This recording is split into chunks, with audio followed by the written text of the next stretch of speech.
Welcome to Manga Machinations! It's episode number 450, and this week we're doing a new series called Left to Right. I'm Dakazu, and I read over 300 chapters of manga this week. With me is Darfox8. I'm Darfox. I probably read 0 chapters of manga this week. Morgana Santilli. Hello all. I probably read a few pages of manga because I work with it, but I couldn't tell you what. And Seamus2389. Yeah, I don't think I read any manga this week. No. Alright. It's all up to you, Dogzu. We're leaving. Bye.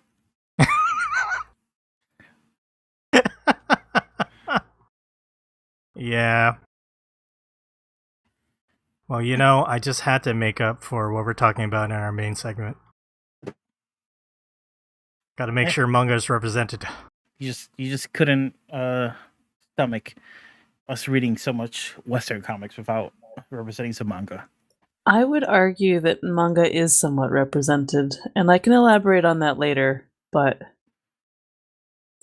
there's some sensibilities in one of these that are very manga influenced. Yeah, we'll talk about that in our main segment since we are reading Western comics for our main segment. But yeah, a couple weeks back, Darfox was asking me about how much manga I read, like, in a week.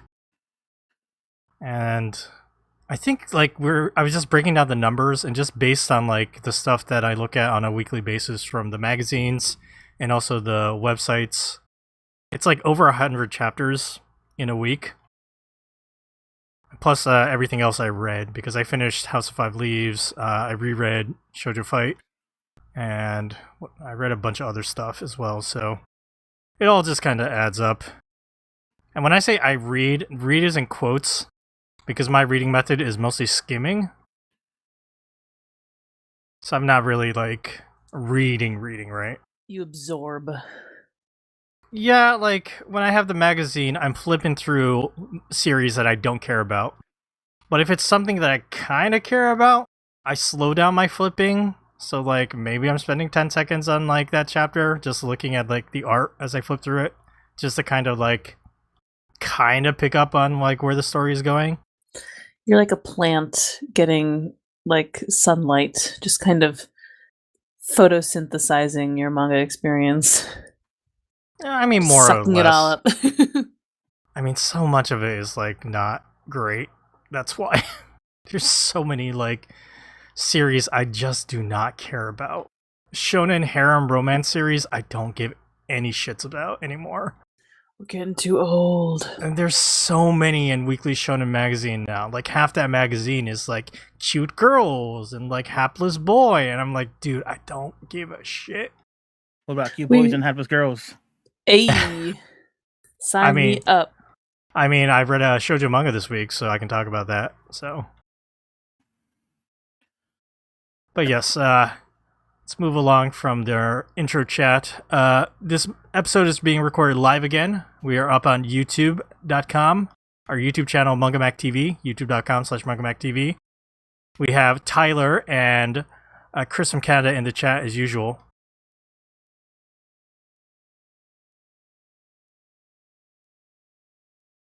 Chris from Canada, oh my god, it's past 7:15. What is taking so damn long?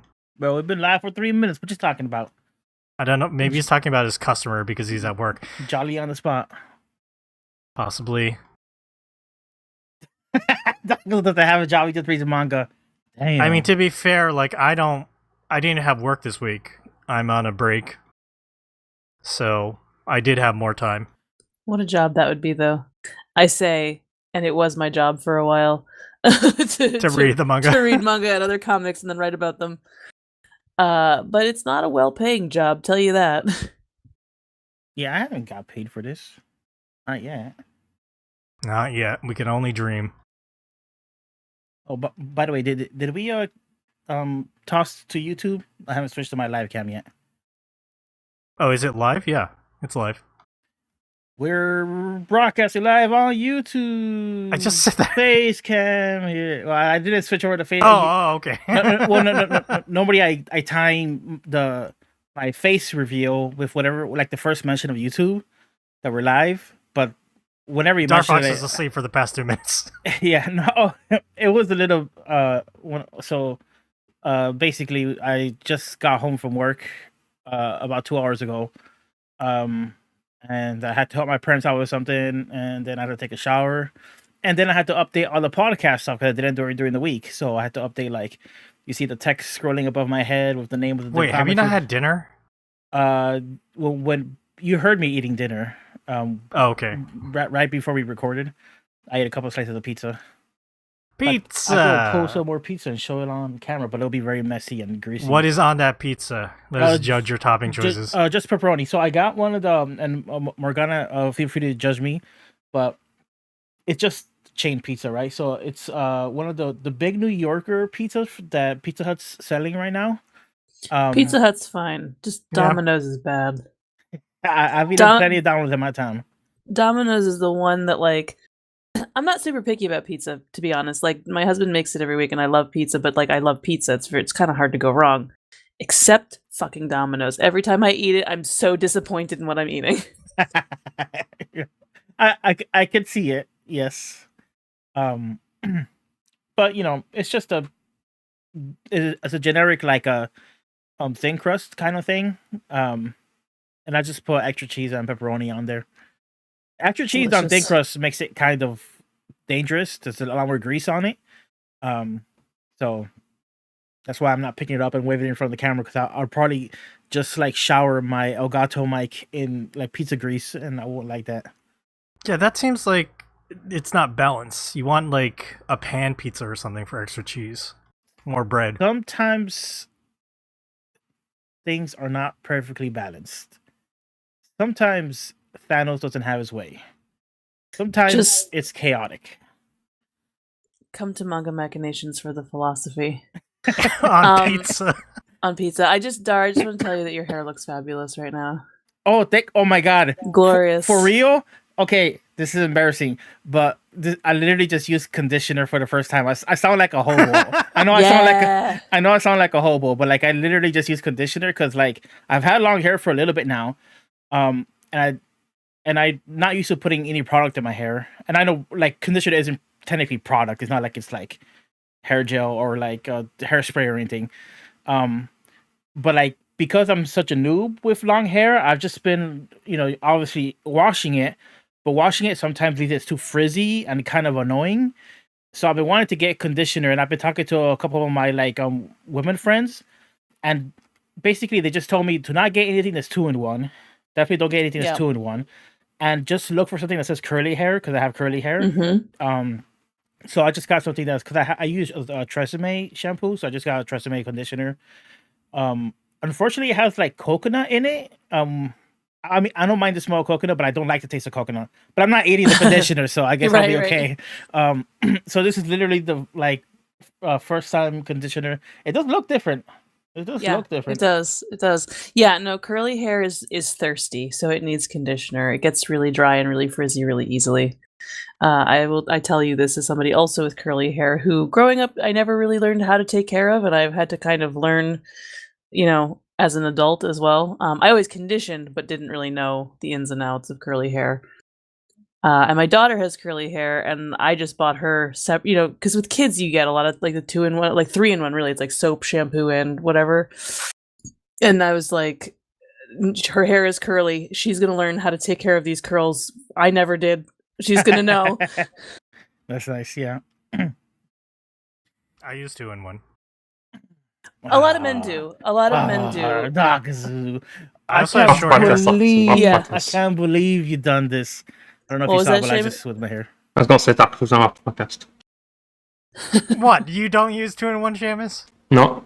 Well, I don't use conditioner now because my hair is like back to being short, but when I had it longer, I was using conditioner. Yeah, you gotta keep the hair. When you have straight moist Asian hair, it does not matter. Maybe that's the case. I basically don't have to do anything. I also don't use deodorant. Oh, you are like you're like a goddess, dogs. You are just like perfect. Like, damn. My wife is very jealous. She's like, "You really don't smell." I'm like, "Yeah, I don't." Do you not sweat? You just glow? No, I sweat constantly. Okay. I am But like does it smell? a fountain of gushing sweat all the time. I'm always overheated, but it doesn't stink. I'm jelly. Yeah, growing up a big boy, like one of the things you learn real quick is that you just got to be very mindful of like like one of the stereotypes of big people is that they're less hygienic, but usually they're like more like anal retentive about hygiene because it's easier for them to just look more slobbish or smell or whatever. So yeah, uh definitely jealous of Mr. Perfect over here. Sorry. Hey, Delude's in chat. He wants to know, in what situation would you use conditioner over shampoo? Use both. Use both. Yeah. There you go, Delude. The shampoo washes your hair, and the conditioner is for keeping moisture in, preventing it from getting dry and frizzy.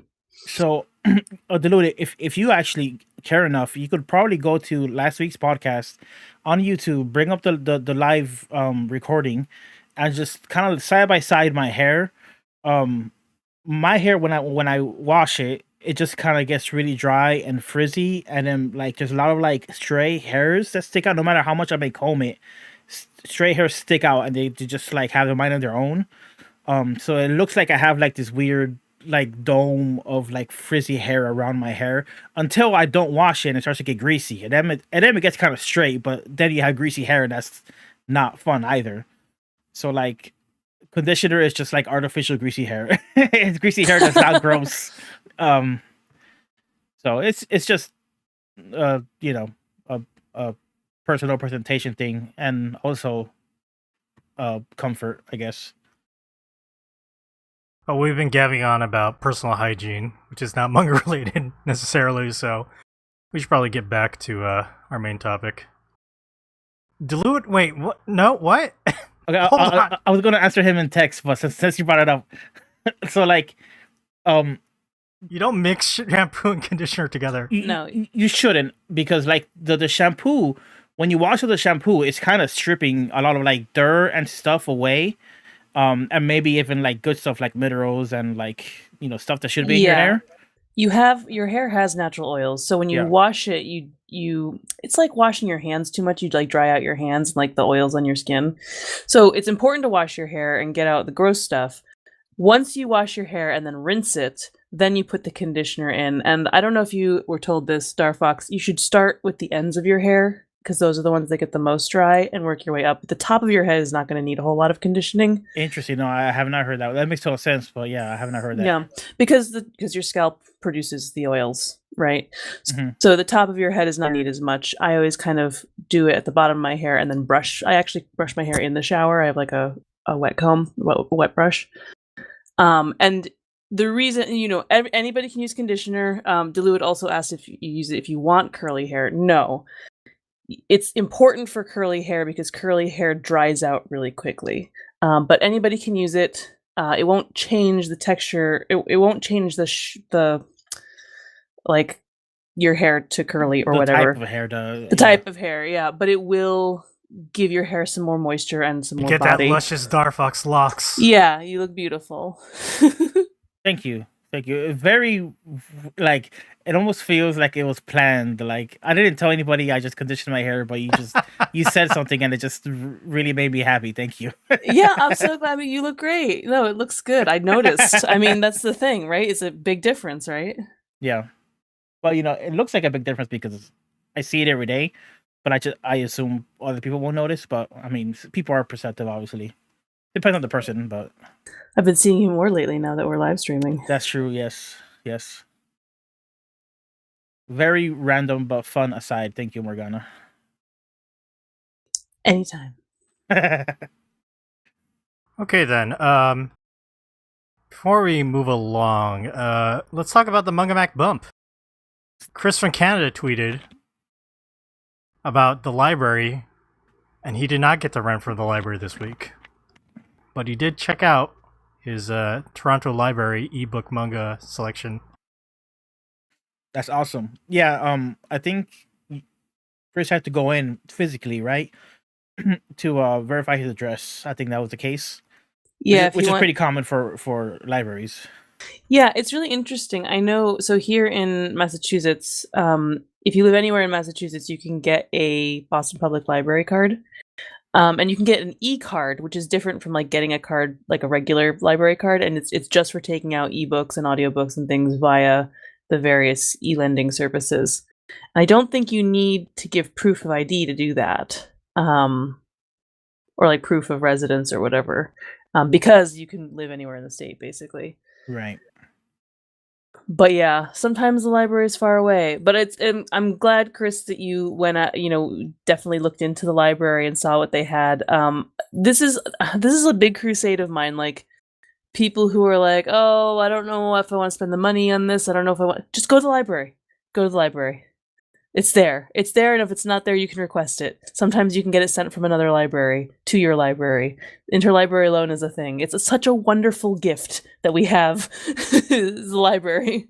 Chris's library has Adam the Beginning, which I would not have expected to be on there. That's like very good. Libraries have like stuff. Libraries sometimes have like Asano Inyo and stuff like you wouldn't really expect them to have. It has like a lot of stuff.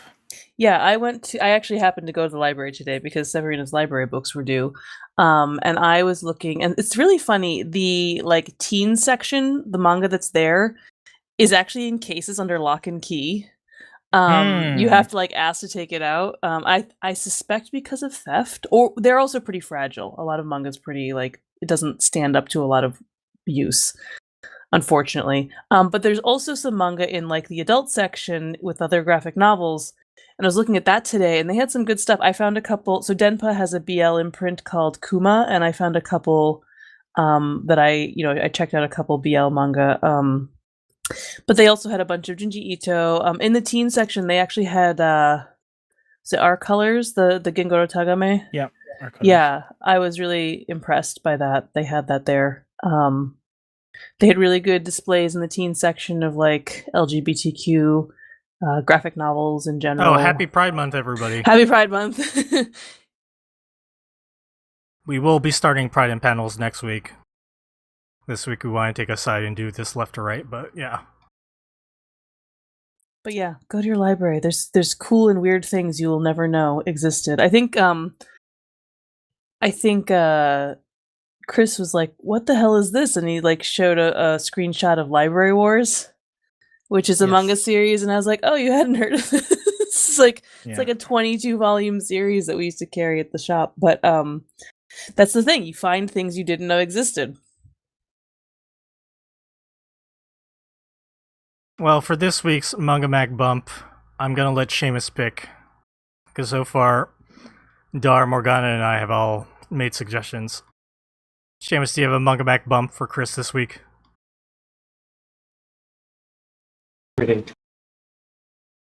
If you uses butter, Kerrygold butter, Kerrygold. Wait, what? I didn't catch that. Kerrygold, it's like a butter. Oh, Irish butter. butter. Yes, yeah, I guess get some Irish butter. Oh, fancy butter. We get that sometimes, and James, my husband, will come home and be like, "I bought the butter that is churned by Irish virgins."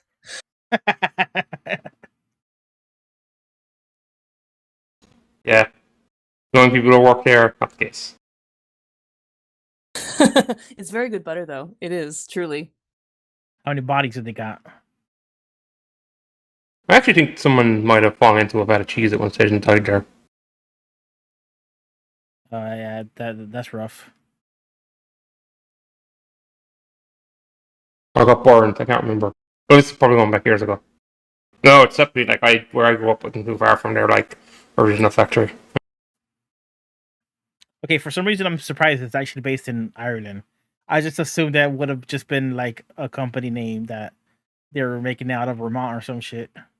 You know what's funny is James asked me if I thought Seamus used Kerrygold butter, and I was like, I don't know. I don't know if it's actually a thing in Ireland or if it's just, marketing.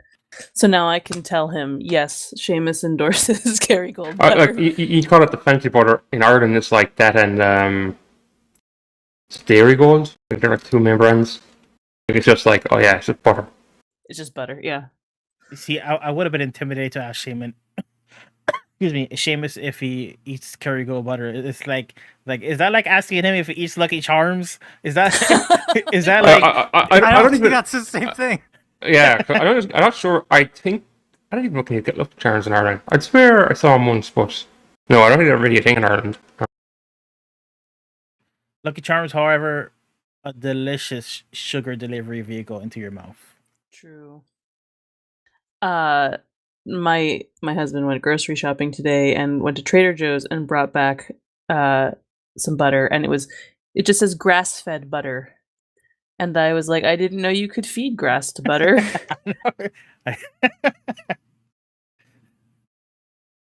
There you go. There's your Mungamack bump. Try out Kerrygold butter. And hashtag Mungamack bump. Alright, let's move along. I have an email here this week that we can read. This email is from Tyler from Germany. And Tyler titled this email, Parent.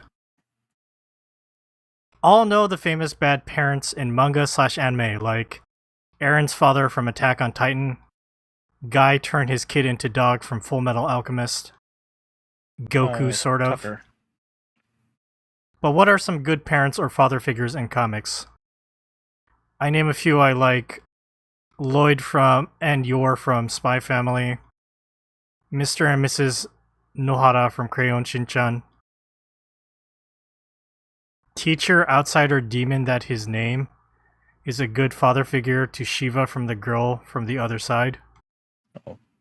Oh, the girl from the other side. Okay. Okay, thank you for your email, Tyler.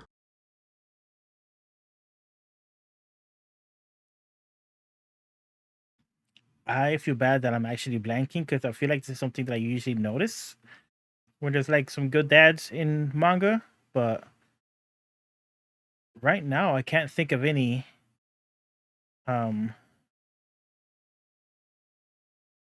Wait, is this dad specifically, or is it just parents? I was mostly paying attention. Good parents. So it could be like male or female. Okay. This is not actually true, but I think that Yusuke's mom, Atsuko, is like best mom. She's a terrible mom. I mean, she's like not great in a lot of ways. But she was really young when she had Yusuke, and she really loves Yusuke, and she's kind of weird and kind of out there and definitely like getting drunk on Yusuke and giving him a hard time, but she also like, supports her son in her weird way. I kind of love her. I don't know that if she was a real mother, I would be like, yes, you're parent of the year. But I like her character, and I don't think she's a bad parent. I think she's doing the best with the resources she has. Recently I was re-listening to our top podcasts, and when we talked about Erased, we all loved the mom from that manga. Oh, did we? I just remember feeling so burned by that manga, because... Yes, you were, but we all talked about how like the mom was a cool character and she should have been the main character, not the kid. Right, the premise is the mom gets killed in the beginning. Spoilers. Yes. Yeah, I vaguely remember the mom being like cool woman of action and like cool under pressure. Yeah. So she's good.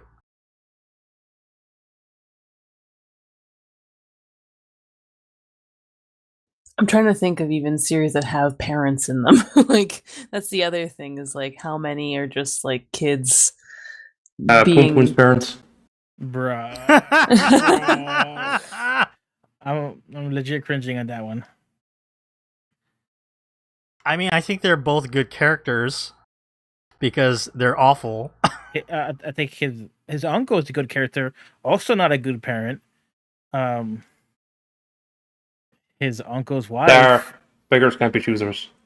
Well, yeah, Jesus. Poo Poon definitely didn't get to choose. Yeah, that's a rough one. Can I say Stu Pickles from the Rugrats? I think it's a pretty good dad. He's kind of like a schlub, but like he's clearly like real good head on his shoulders as far as like family goes. He's probably not going to be the best breadwinner, but There, looking back on the Rugrats, there are a lot of really interesting things that were done with the parents there. And when you look at them and they're, in retrospect, and they're all in their 30s, I'm yeah, like, yeah, I feel you all. Like, I get it. I You were all burnt out Gen Xers. We're all burnt out Gen Y. It makes sense. It's fine. yeah, I've definitely seen a lot of like recent memes of like it's fucked up how much we relate to the Rugrats parents characters now. Whereas like when you're watching as a kid, you just thought like, oh, they're supposed to be like quirky parents or like kind of well, whatever, like boring people. Um, but yeah, no, like that show was written pretty intelligently. Isn't there like a scene where Stu Pickles is like cooking at 3 in the morning and was his wife's name What's his wife's name? Patty? I can't remember. Not Patty. Oh my I'm god. gonna have to look it up now because Yeah, I can't remember. But anyway, she comes in, she's like, "What are you doing?" He's like, "I'm making pudding at 3 in the morning because my life is out of control," or something. Yeah. I was like, "Mood, my dude." I'm glad you said that. I thought you were gonna say the other one where like when Chucky's dad walked in and Stu was in the kitchen and he was like, "Stu, I didn't know you were coming over." And he turns around and he's like has like weird deformed face. He's like, "I'm not Stu." And then he wakes up because it was a nightmare. No, no, I don't was- remember that at all. Okay, I'll send you the clip for that because it's actually like nightmare feel. Oh, I thought of a good parent. Dies dad in Blue Giant. Dies like, I want to Yeah. be Oh, a yeah, jazz, player. And his dad is like, thumbs up. It's like, yeah, go do it. Dee Dee Pickles. Thank you. Yeah, I don't know why I couldn't. Guess Diane is her real name, but people call her Dee Dee. Dee Dee Kropotkin. Oh, I'm sorry, what? Hold on. Kropotkin Kirkpatrick Pickles. It's a hell of a name. I don't know. I'm kind of with Seamus. Maybe like the parents from Poon Poon are the best parents because they're so bad. The Good best. Good parents are kind of boring. I mean, it's nice to see supportive parents in like a manga, but Oh, no, you know who are really good parents? Shit, what was that manga we just read recently about the dad who kills the bad boyfriend? oh, My Home Hero. Yes, yeah, those are great parents. Like, kill that dude bothering our daughter, Well, and then specifically, the mom is I is mean, great. she's amazing, but now they're like dodging the police and dodging the yakuza. They're like, A Time to Kill. Parenthood. Mamoru from Sailor Moon. Maybe I remember him being like a good boyfriend in the manga. Not the same. Not the same, but like Chibiusa is a character. yeah, it's his daughter. They have 2 daughters. And yes, I think he is a pretty good dad from what I can recall of the vague awareness I have of that part of the series.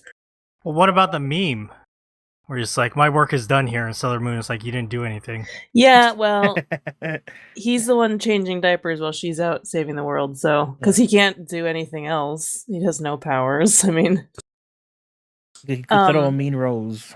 the only weird thing about the relationship with Chibiusa was that she has this whole weird obsession with him before they all realize that she's like their daughter. This is like because she comes from the future, where she like is in love with him, and then she becomes Black Lady or the Dark Lady. Yeah, and like tries to seduce him. It's like a weird. She like steals him. So that's weird and complicated, but it is not like it's not like he's encouraging that or like that pans out. That was very much a like, we didn't even know she was our daughter kind of thing. But the author, however, ooh, Yeah, those kind of stories have existed since like ancient times. It's dramatic.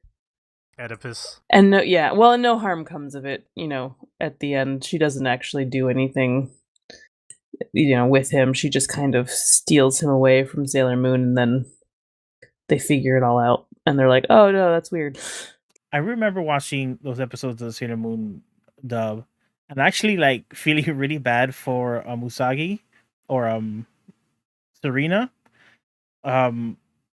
because right when she shows up, there's like an episode or two where she's like quote unquote stealing like Serena's life, meaning that like her friends start hanging out with her, or stuff that was meant for Serena goes to this little kid, and then like Darien starts ignoring her. I think he was getting prophecies about she may be dying or something, so he starts ignoring her, giving her the cold shoulder. And this was already when they're like a canon couple. So like she just had like a really bad time, like, oh my god, my life is falling apart and this little girl is stealing my life. And I remember like actually as a kid watching, like, damn, that's fucked up. This little kid is coming and stealing her life. Like I was 100% like behind her, like her tragedy drama head. It was very memorable. You know how last week I was talking about a CBR article about how like the most annoying characters in shonen manga or whatever, and like Denji was number one. So there's one for like shoujo character, or no, it was characters that like ruin their same thing, but like with shoujo characters, like they ruin the whole experience. And somebody said Usagi. She wasn't number one on the list, but she was on the list. Like that Usagi is so annoying and so terrible, and like she makes Sailor Moon unbearable to watch. And I was like, are you paying attention to what this is about? Like, it's about a teenager who just wants to be a teenager and not save the world, and that's why she's an annoying teenager. Like, it's just... This sounds like the same crowd that complains about, like, Denji ruining Chainsaw Man. Yeah, exactly. I don't think it was the same author, but I was just like... I'm like, there's a reason Sailor Moon is so popular, and there's a reason that, like, girls have identified with her for generations. Like... And I also don't, there are times when I'm like, man, Usagi, like, can it? But then there's also just like, she's very real in a lot of ways. Like you're exposing a contempt you have for actual young women by just like, and I get it. If you're a writer for like these hell websites and you got to do listicles, you're probably not putting too much thought into these like trash articles, but like, yeah, in my opinion, you should be a little more careful about that, because it's a bad look. Maybe cringe. Maybe they just want the clicks, controversial clicks. Oh yeah, of course. I mean, I used to write for Looper, which is the same deal. It's kind of like clickbait shit. I try not to be too controversial because I think it's stupid, but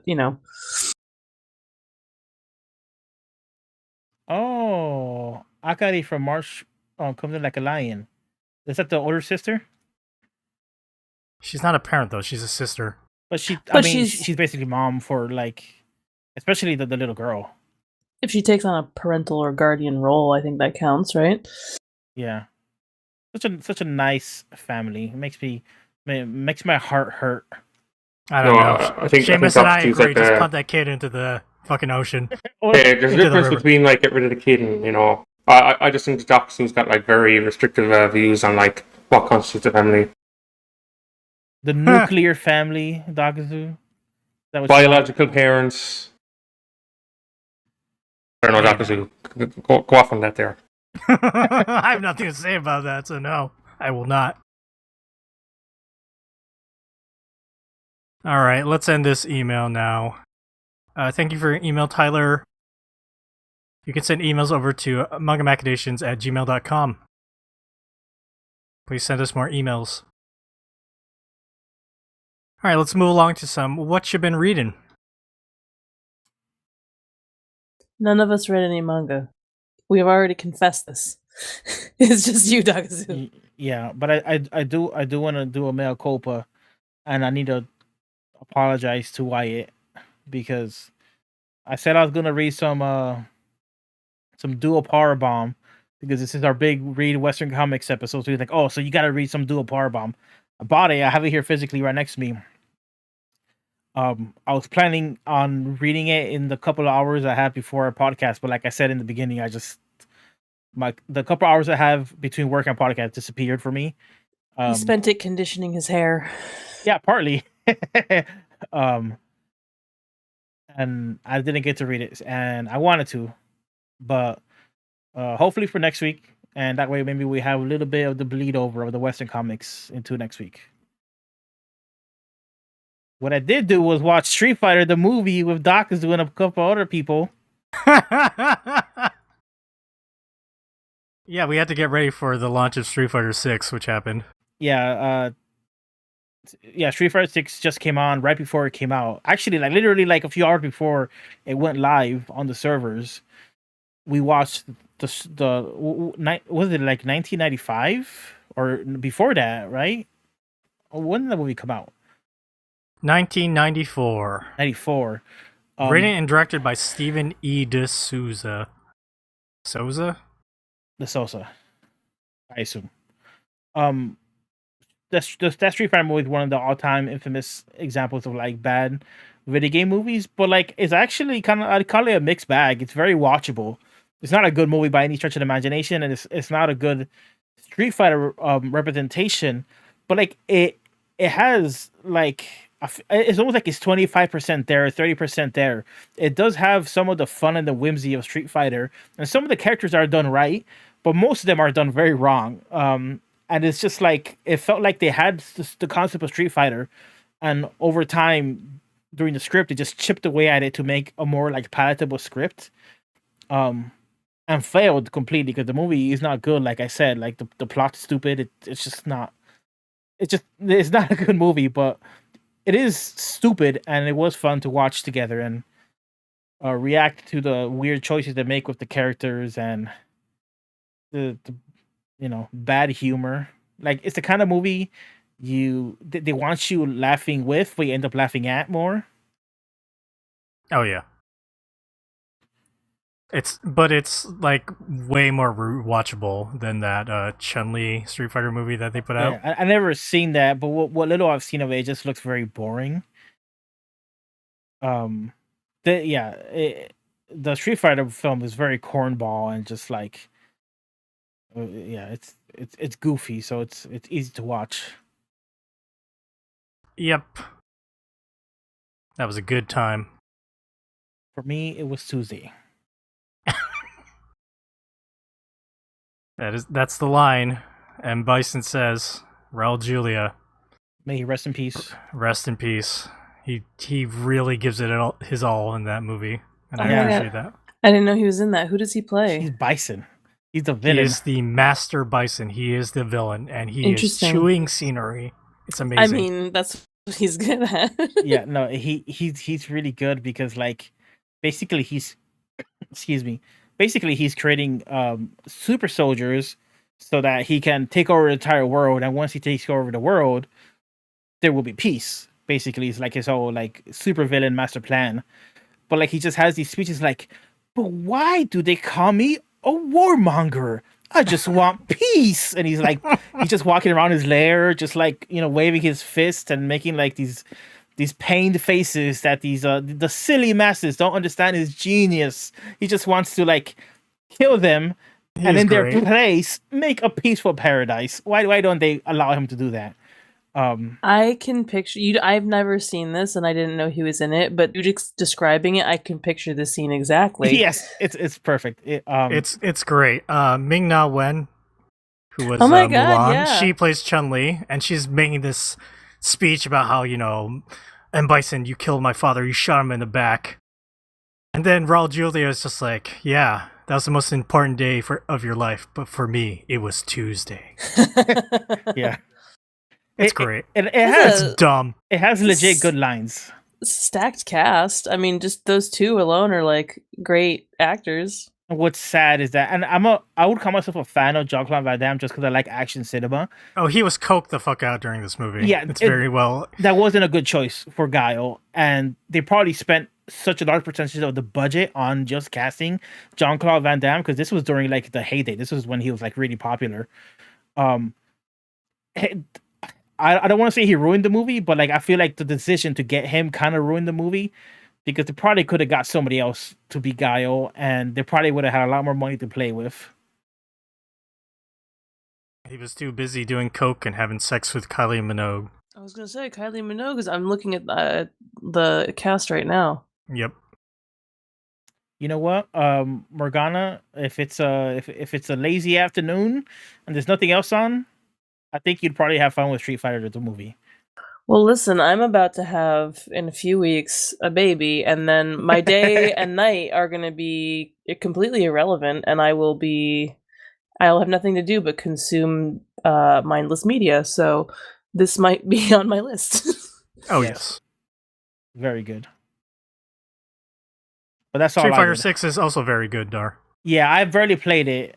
I feel like we're gonna have a couple of updates on Street Fighter in the future, just because like so much of our friends have bought it, so we're gonna be playing quite a bit of it. But I have barely played it since I bought it. That's gonna be my tonight thing and my tomorrow thing.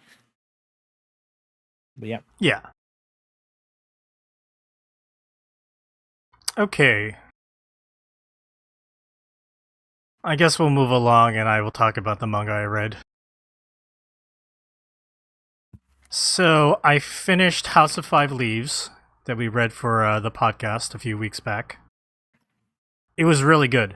I really, really enjoyed it. It's one of Natsume Ono's longest series because it's like 8 volumes or something. Yeah, I'm so used to like, one volume or like 3 volumes max. Yeah, I think Akka is like 4 or 5 or something. She did a bunch of spin-offs of Akka, but it was really good. Like the journey of Masanosuke along with like the criminal Yaichi. The story just ends up revolving around the other members of the Five Leaves, kind of fleshing them out, giving them a little episode. Masa is always there in the background, kind of affecting them, changing them. And then you find out more about Yaichi's past and like what it all meant to him, why he started this, why they're kidnapping people. He has a sad backstory, it's drama.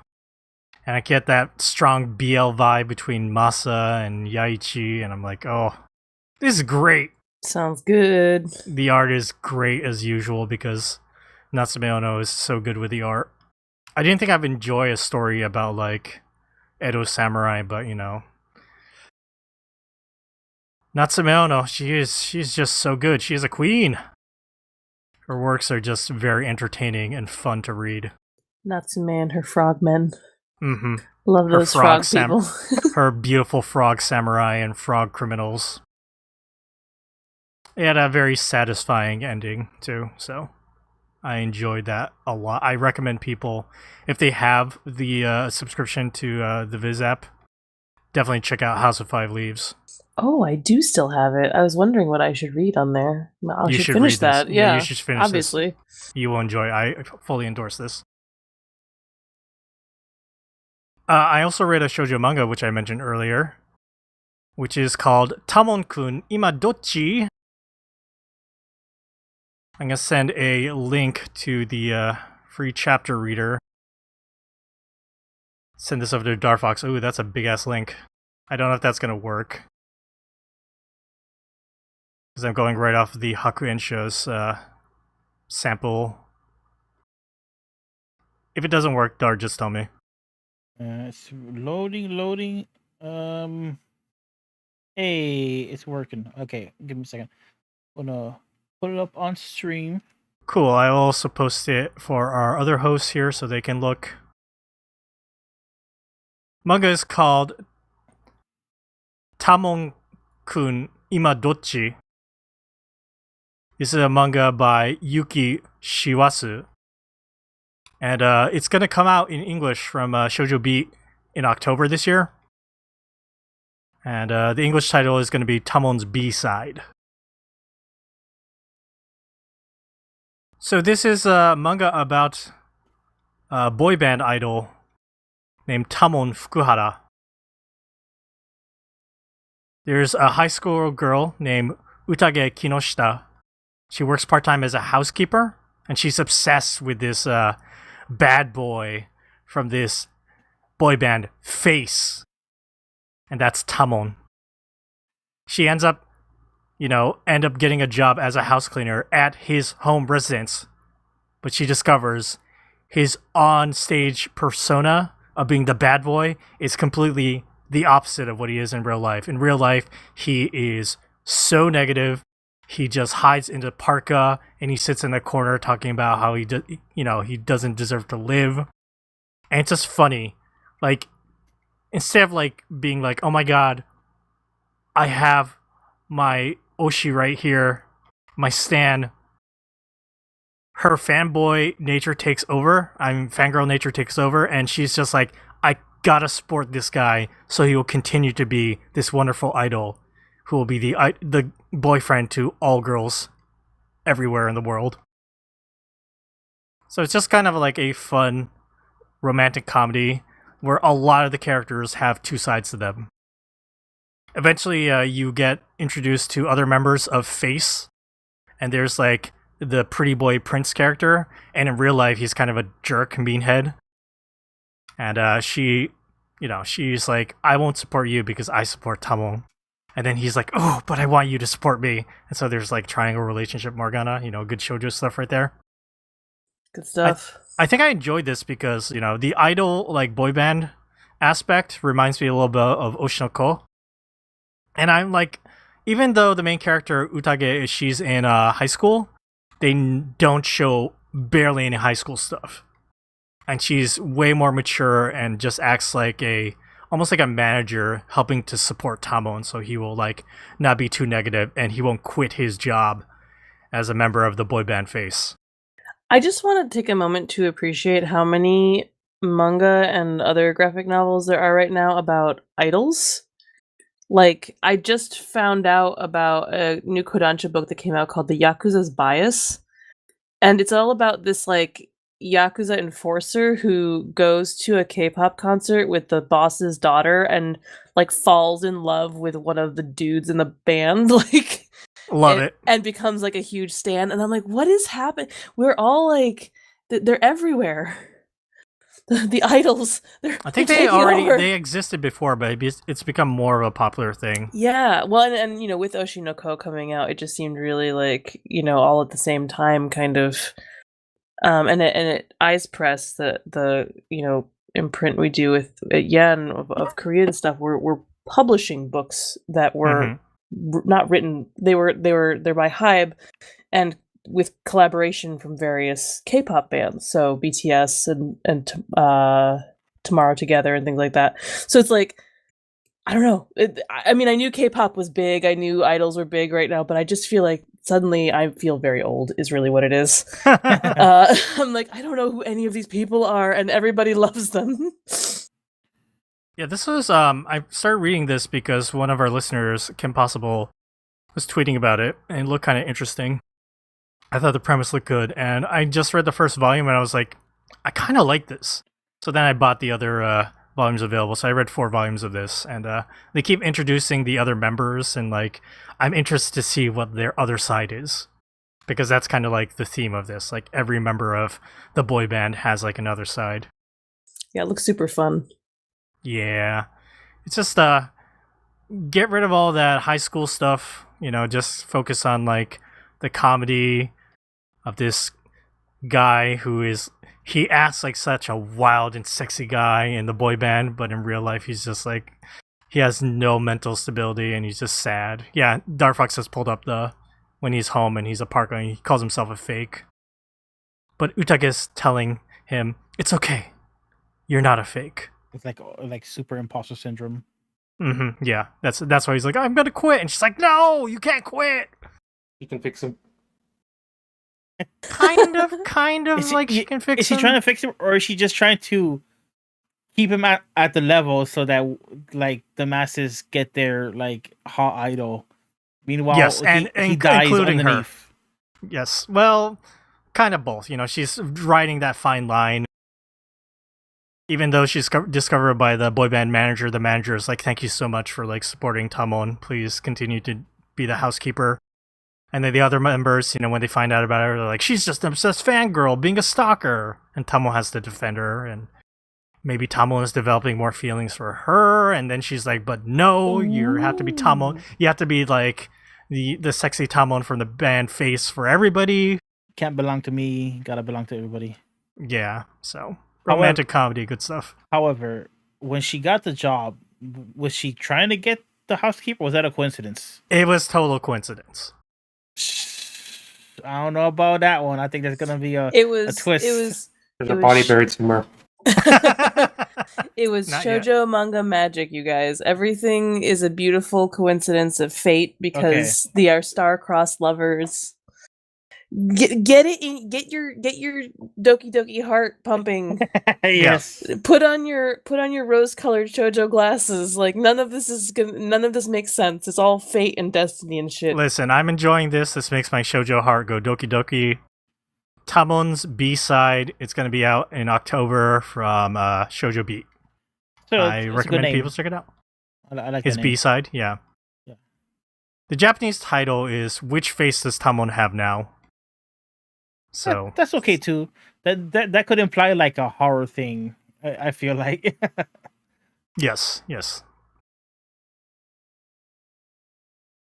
But I'm going to move along.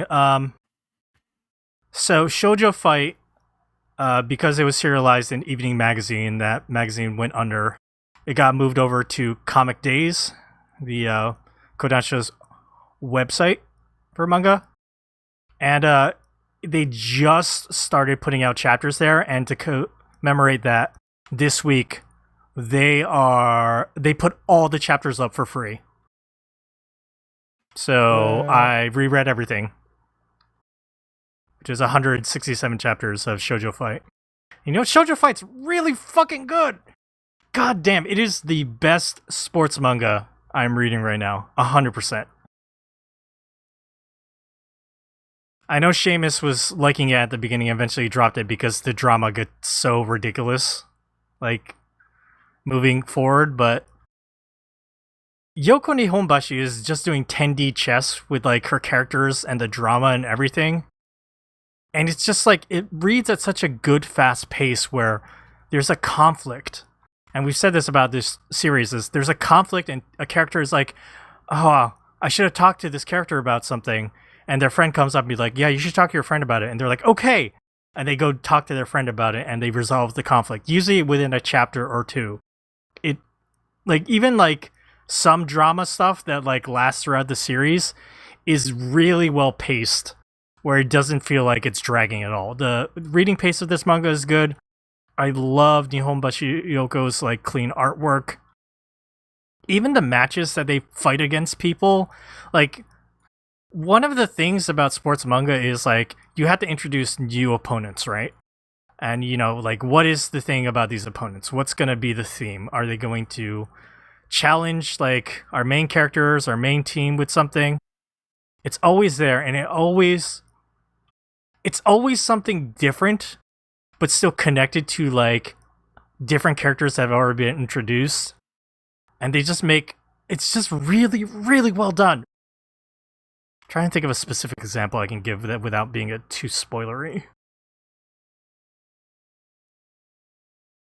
Oh, so the main characters are at this school and they get kind of like in trouble with the public because one of the characters' arcs is they end up doing like underground betting volleyball, and that gets found out by the public, and so everyone like leers at them during the tournaments.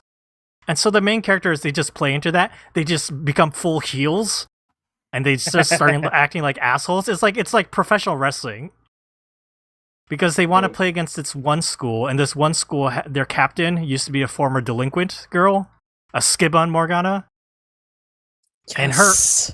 and she's like a second year, and she's captain, right? All the first years are like prissy, like girls that go to this like private school, and they're like, we feel embarrassed by having her as our like president and like as our captain. And so, like, when the news gets out that she used to be, a former delinquent, she's gonna step down as captain. But Nettie, our main girl, she's like, I really want to face and play against this person. I feel bad about their situation. So when television comes to do an interview of them, Nettie is like, oh yeah, this school, they are, they're probably like the school that I'm most concerned about. But to be honest, because their captain isn't playing, it'll be easy. Like being a full heel and like cutting a promo on the school on purpose so that public perception like doesn't care that she's a delinquent captain. They'll want to cheer on this delinquent captain to come back and play and like defeat like our main characters. It's so good. It's so good. I love it.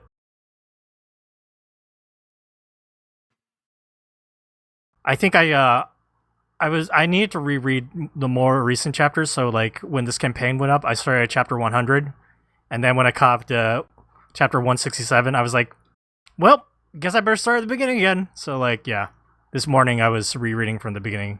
So it was great. I love Shoujo Fight. Highly recommend people check it out. It's not only is it a great sports manga, it's a great sports manga about female athletes, which is fucking rare, everybody. It doesn't exist that much. Let's see.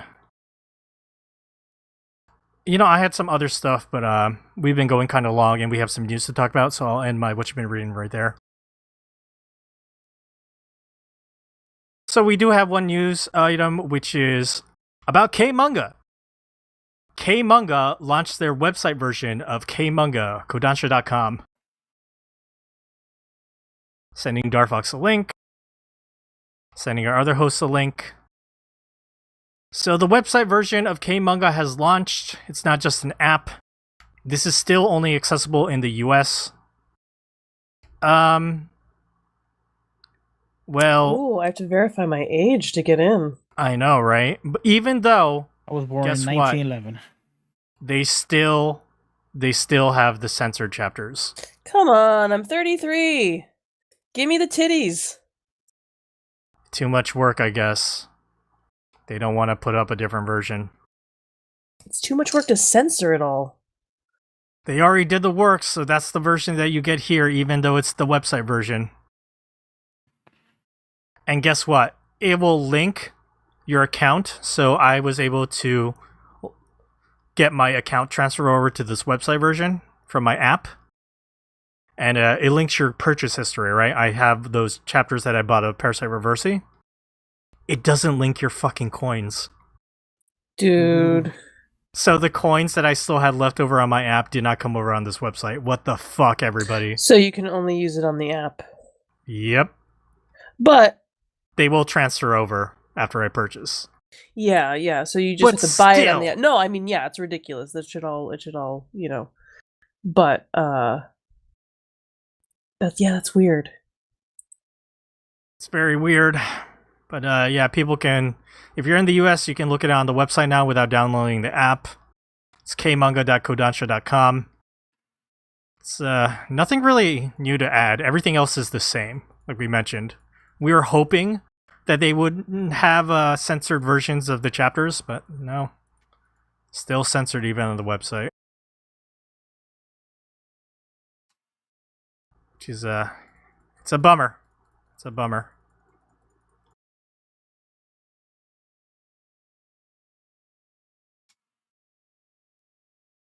It does say 5 free volumes of the Fable. It does. That campaign's still going, Dar. But you've already read 5 volumes of the Fable. I have. Oh, let's go bring up the manga. Can look at the manga. You can slowly look at you can still slowly read the Fable for free. 3 chapters a day. Like I did with Parasite Reversi, if you want.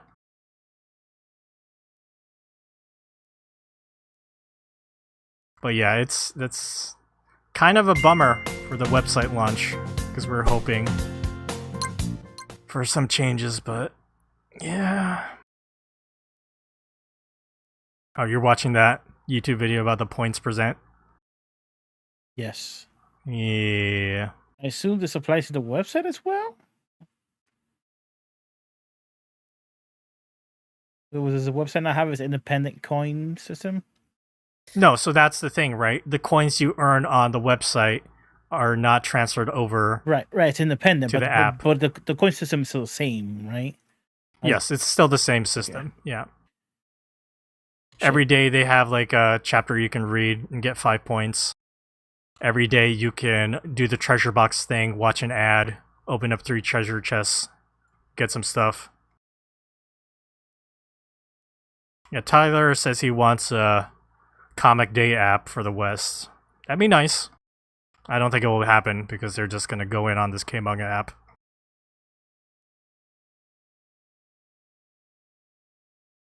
But yeah, that's the update about K-Manga. Pretty disappointing. Okay, before we take a break before our main segment, let's talk about next week. So next week, we are starting Pride in Panels, which is looking at LGBTQ plus manga for Pride Month. We did it last year. We had a good time reading through some manga. We're going to kick off Pride in Panels next week by reading Is Love the Answer? It's a manga by Uta Isaki. We've read a few of their doujinshi. Stuff like Minekun is asexual. Silk Screen. There's something else. Those were available from Itadori.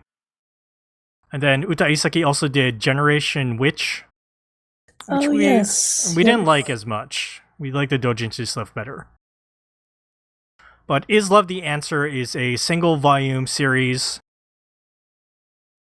It's about a coming of age story about a young woman coming into her own as she discovers her identity as aromantic asexual.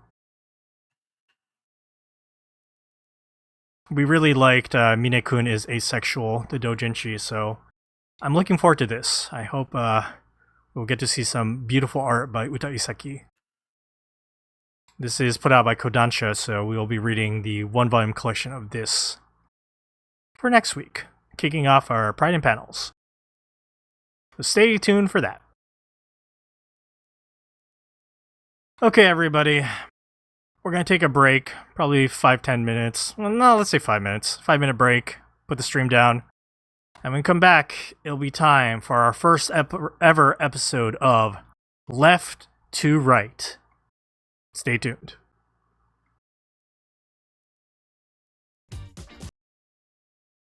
Okay, we're back, everybody. And we are ready to start a new type of episode called Left to Right. Here we are going to be talking about Western comics. Hence the title Left to Right, reading left to right. Let me tell you, I was not used to that. I had to stop a couple times and made sure I was reading left to right, because I'm so used to reading right to left with all my manga. But yeah, we're going to do this kind of like a triple dip. We have 3 Western comics to read here. We have East of West and Ursula, which were suggestions by Seamus. And then we have Pretty Deadly, which was a suggestion by Morgana. My wife was asking me, like, why we decided to do this. I couldn't remember. Why did we decide to do this? So, from what I recall, a while back, I had been talking about a comic I read that I got at the American Library Association conference called Weeaboo, and it was a really cute graphic novel about like a bunch of teenagers who were really into anime. Yeah. And the artist on it was somebody who had done colors, I think, for another book I liked, Sleepless, also published by Image. And I happened to see, when we talked about it, you guys were like, oh, that sounds really good. That sounds really interesting. Maybe we should read it at some point. And I happened to see it as I was like scrolling through something. And I was like, oh yeah, we said we were going to do like some Western comics. And I was going to suggest that one. But then I was like, actually, we should really read Pretty Deadly. I think, it's really more our speed. Because Sleepless, I love it. But it's a 2-volume like romance, like fantasy romance, which is great, but I thought Pretty Deadly would suit everyone's tastes more. And then we just kind of went from there. So It was all because of you, Morgana. sorry. I mean, not sorry, because now you guys have read Pretty Deadly. Yeah. Well, yes. So we looked at these 3 books. You know, Darfox, because Seamus and Morgana did the picking, I'm going to let you pick which one of these 3 Western comics we'll discuss first. Okay. The first one I read, and it's the one that I've kind of most curious about, hear about how people felt about it and what opinions y'all have, is Ursula, the shorty one. This is a very indie comic, very short. But yeah. Okay. We'll start with Ursula. This is a 25-page tragedy comic. It is drawn by Erica Price and written by Lane Yates. This is, I believe, Seamus, is this self-published, I guess? Because we got it off of Lane Yates, HIO. Yes. Okay. Yeah, it is described as a black and white tragedy comic set on a boat, primarily tracking a progressive romance. Oh, a possessive romance. We got some reviews here on the website. Ursula is raw, tangled, and sickening, a still-living cross-section cut from a tortured and repellent love affair, a must-read for fans of extreme grotesquerie. And also, another review here. I'm awestruck by Ursula. It is a book about pain and loss and beauty, all the things worth talking about when we really get down to it. And these things leak through every furious, delicate lines of its panels. Seamus, this was your suggestion that we take a look at Ursula. Why do we look at this? Where did you hear about it? Don't really remember, and I was like, I'm going to read it anyway, so I might as well throw it on this episode. The Seamus special.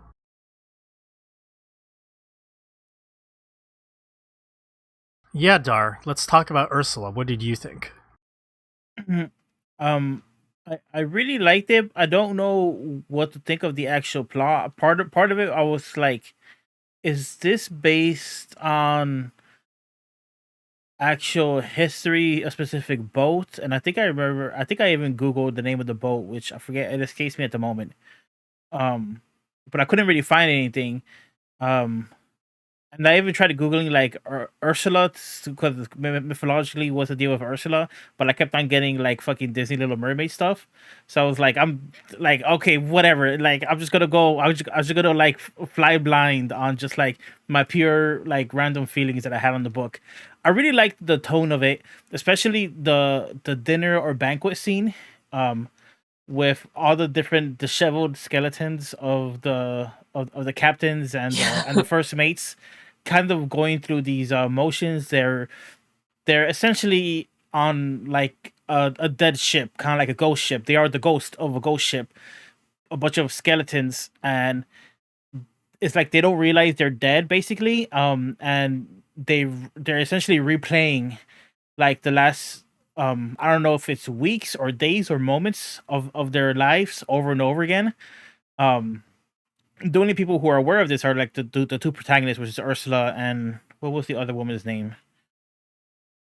It's escaping me now.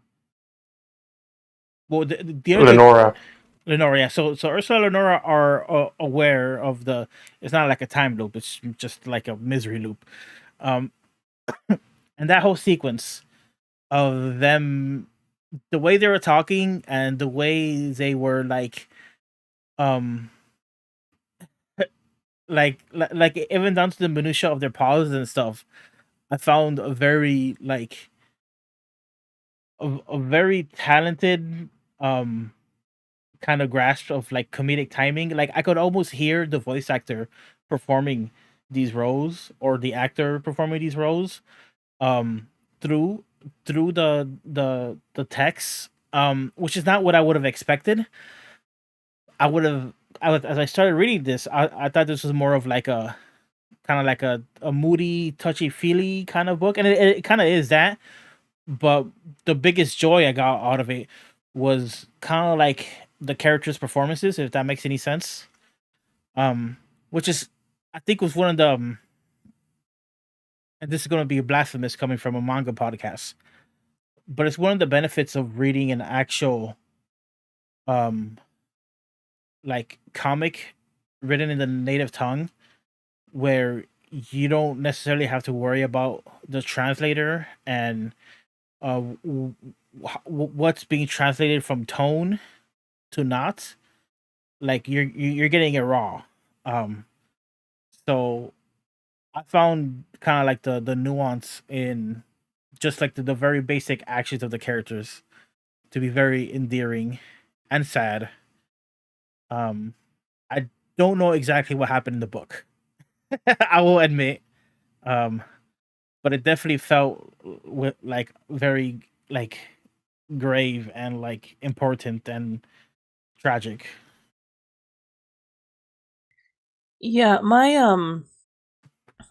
impression, and I don't know if it's a little too basic, I guess, for a comic of this, like, I don't know, moodiness, is that like my idea was that this was a ship. My thinking was like a Spanish vessel that was sent out to colonize, right? Because they're talking about going and colonizing and bringing Christ to the natives or whatever, which the Spanish did a lot of. And there's this romance between these two women, and it's, Leonora keeps being like, mother, Virgin Mary, forgive me, very Catholic, forgive me for this, like, this sinful romance, and for bringing this, bringing Ursula down this path and all these things. And at the end, you have the Virgin Mary, the Holy Mother, being like, love was not your sin. And my impression, and she said, you're a ship full of sinners.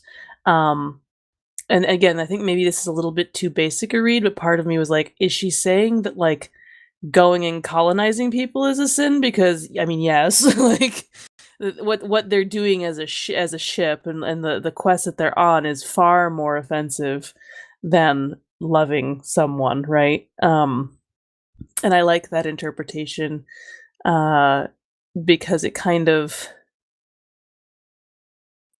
it kind of puts a lot of Western culture into perspective. Like, we think of these things like loving someone as being, loving someone we're not supposed to, quote unquote, as being sinful, when really we're committing all these atrocities that we do in the name of, religion. And I say we, I don't mean me personally. But like in general, like as a society, as a culture, and certainly at the time of, I'm thinking like the 15 to the 1800s, vast colonization. So that was kind of like, I don't know if I was going to like looking too much into the historical aspect of this, and it's really supposed to be a little bit more like weird horror and not really that that much applied to real life. But that was kind of what I got out of it. It really reminded me of some weird Gekiga, which I mean, it's underground comics no matter what. But I've read far more Gekiga than I have underground, American comics or English language comics. So I was like, shit, this is some weird shit. And that's good. That's a positive. Maybe again, kind of like how you're saying, maybe this is a very like basic read, and somebody with like a more nuanced palette is gonna laugh at me. But to me, it just really reminded me a lot of like Corpus Bride, or like a lot of like Tim Burton-y stuff that's like macabre, but not like super actually gross. I guess this kind of goes a little further than something like, Corvus Bride or something. But yeah, but actually, if you look at Tim Burton's illustrations, like he has made a lot of artwork, and it's not that far off from. There's some pretty grotesque stuff. Okay. Not it doesn't go real far, but like it's weird looking. He's got a whole book of like twisted poetry called "The Melancholy Death of Oyster Boy." So yeah, I don't think you're way off the mark. yeah, and I've never actually seen any actual illustrations from him. I've only seen the product of, like the films and stuff like that. That's interesting to hear.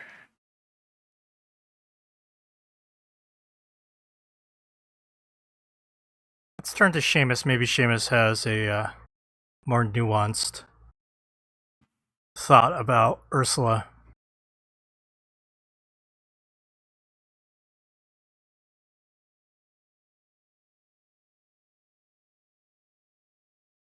I don't know if I have a more nuanced thought about it, but I don't know if it's the names or something, but for some reason I was thinking of like Edgar Allan Poe. But Oh, Lenora. I don't know. Well, maybe that. Okay, yeah.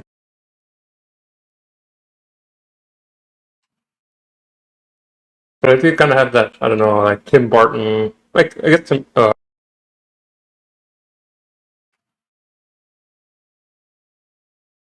Like the kind of Tim Burton kind of gothic feel, yeah. But to me, it was kind of more like the way the art was done, where it kind of felt like there was times with the characters where it was like very hard to tell, like, are they in the ship, or are they kind of like almost of the ship? Like, are they actually like being kind of coming in and out of it almost at times?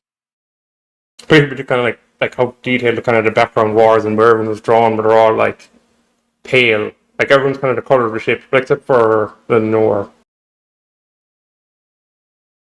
She was like the one who was still like, she was like that bluish synth purple.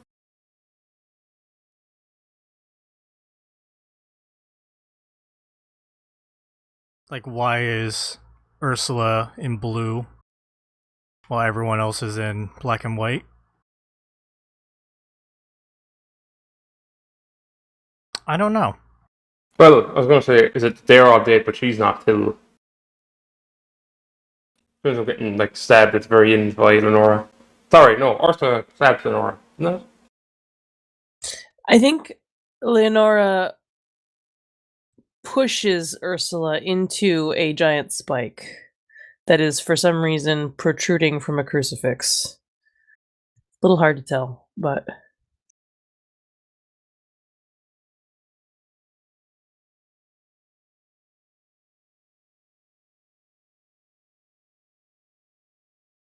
Seamus, did you like Ursula?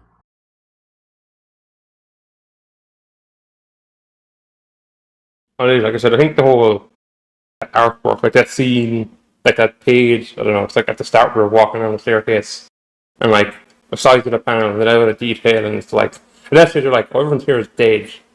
And they're kind of just walking down like through the whole thing. And like Dark said, the whole scene with like the people talking about, okay, what are we going to do? We're all going to poison everyone with turpentine.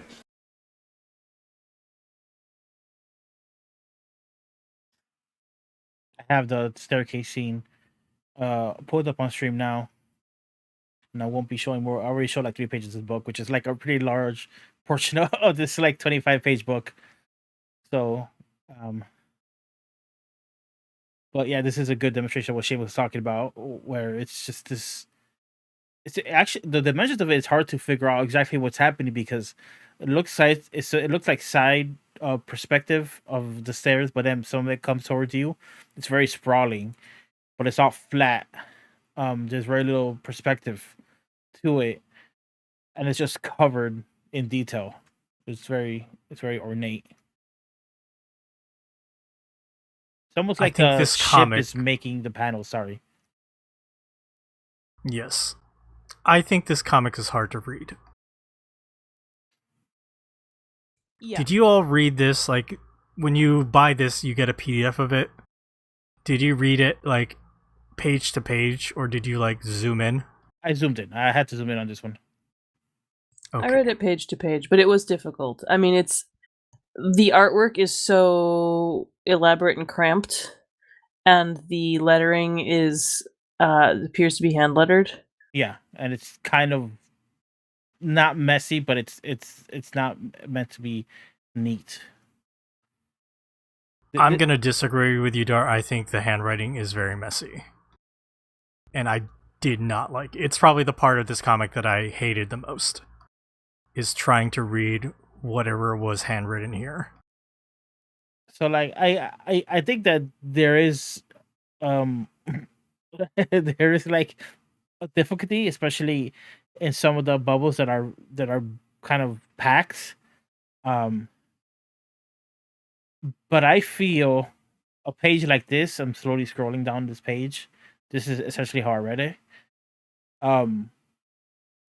Would not look as good with regular like typesetting and comic font, in my opinion. Like, what's good about this book, I feel, is partly represented in the actual, letters. Like the grunginess of it. Yeah, I think there's a commitment to the handmade quality of it. And this is something I feel like I see in a lot of independent creators' work. Like, I'm actually thinking of Linda Barry right now, who she does. I've only read a little bit of her stuff, but she also does like hand lettered bubbles and things like that. She's great. Yeah, there's a lot of. I think some of it is the tools you've got as an independent creator. I think once upon a time, I think now it's more maybe partially rejection of the super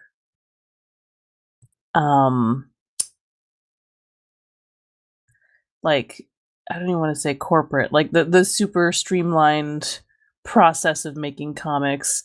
This kind of pushes against that, and is very much like about being handmade and about being different, right?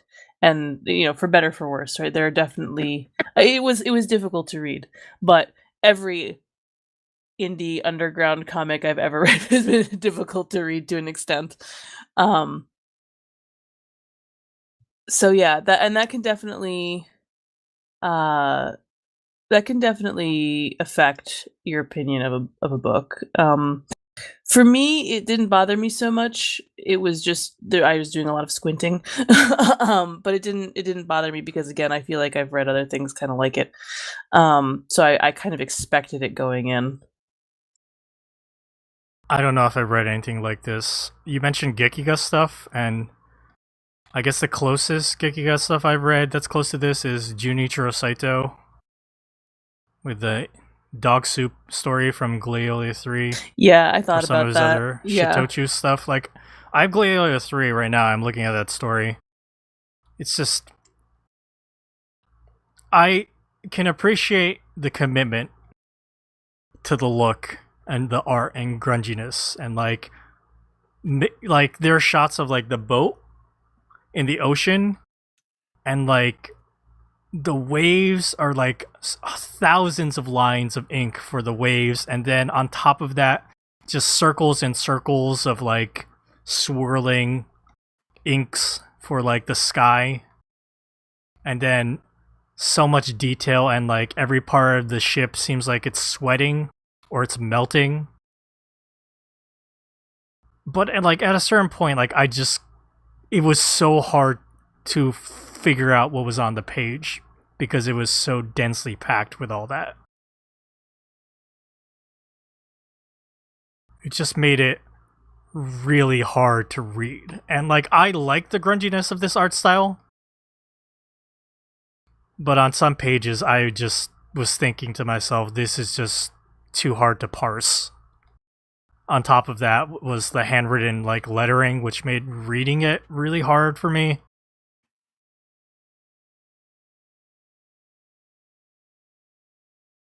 I wanted to enjoy this because I figured I enjoyed this the most out of the 3 books. And I don't know, I had a tough time getting through it and trying to like look at everything. I guess I just didn't have that much of a hard time with it personally. Again, I felt like I had a harder time just comprehending exactly what happened with the story. But as far as like the art, and maybe you could argue it goes hand in hand. Um, but I was able to parse it fine, and for me, it almost felt like, and I have no idea how this was drawn, so I'm not making any I'm not claiming I'm correct here, but it felt like what's on the page came directly from the author, and there wasn't any like afterwards like digital passes to add the text or anything like that. It felt like I could have found these pages of the manuscript and it would have looked exactly like this.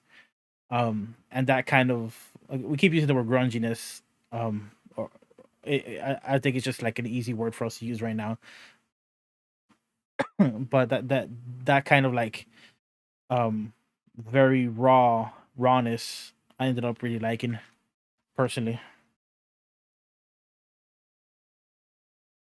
I like the look. I really do. But some of the other parts are just really difficult for me. So I think overall, I had a hard time enjoying this.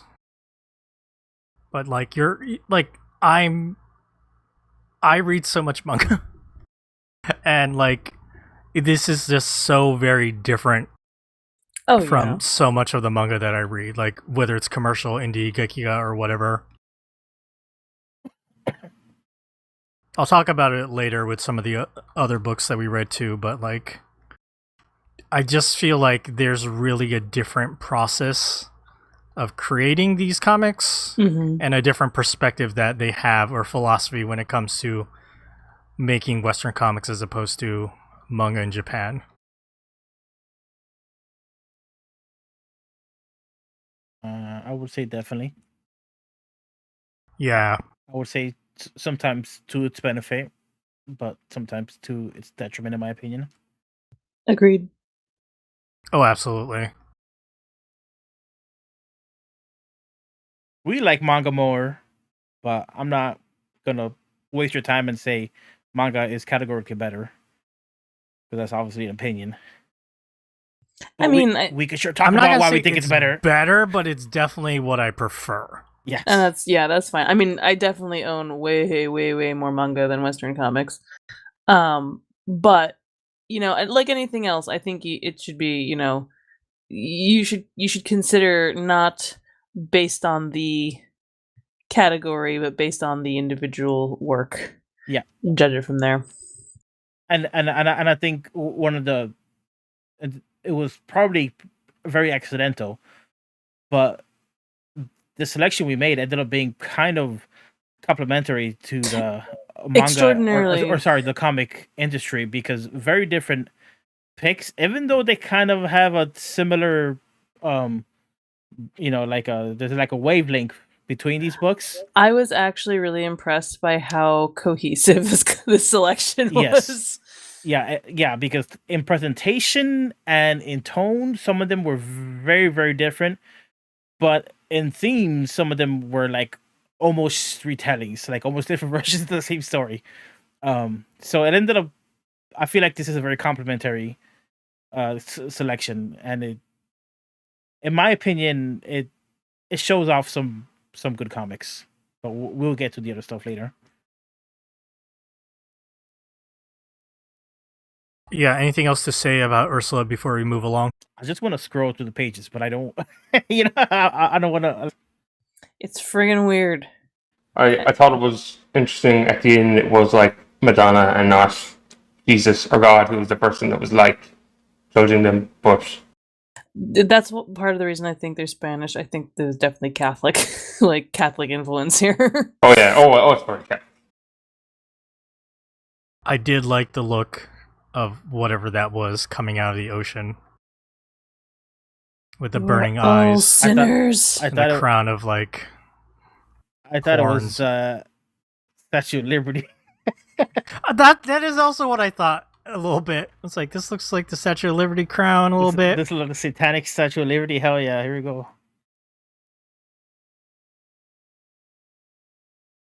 Darfox. Because this is a single comic, not like a serialization. Do you have interest in looking at more works by Erica Price and Lane Yates? Absolutely. What about you, Morgana? Yes, I do. And for you, Seamus? Yes. I'm gonna say no. Kind of figured that might be the case. She just shot me in the gut. I'm gut shot. Like, I like the grungy designs by Erica Price, but You might buy a T-shirt, but you don't necessarily want to read the next book. that lettering, man. Or an art book. I don't know. You okay, Doctor? I'm really not okay. This like, one took it out of asking you. the manga guy to read like Western comics is like, people should expect this. To be honest, I don't want to be negative Nancy, but it's just really not for me. It's really not for me. Preview of what's to come, fellas. Katsu, I was a comics guy who started reading manga. You didn't hear me bitching and moaning now, did you? Wait a minute, hold on. How many of these took a fucking few manga years. do we read and that you're like, nope, meh? Yeah, but it took him like 3 years to start like dipping out of stuff. Yeah. And that was just like, I read enough to be like, okay, I know what I like and I know what I don't like. And I think, Doug, you've read other Western comics that you've enjoyed. Okay, so I've read very few. When in my youth, I read through The Preacher, and when I say I read, I like skim through issues. You read Sandman, you've mentioned. I read some Sandman, which I remember liking. And then, what else? I think I read most of The Walking Dead. Big oof. Though, my opinion on that would That's be... a lot. It's That's a lot. It's not great. No, that's not. But I mean, I haven't read it, but I have no interest. But that's a lot. Walking Dead is big. Having Big read series. The Walking Dead for 100 issues, no, you're right, Doxu. Yeah, after the prison arc, it's like, we're just going to keep repeating this over and over again. Yep. We also read Saga. We read some Saga. Yeah, I Saga's not remember great either. kind of enjoying Saga at the beginning, but now looking back on it, I'm like, yeah, I don't know about Saga. I definitely haven't had a drive to go back to it. To be fair, Doxu, I would say this. Preacher, maybe Cartoon is his most popular or well-known work. It definitely It's is. still- Yeah, I knew about Preacher before I knew about Garth Ennis. I would say his Punisher stuff is nearly more interesting. And I think I read some of The Boys when I heard about the TV show. Woof.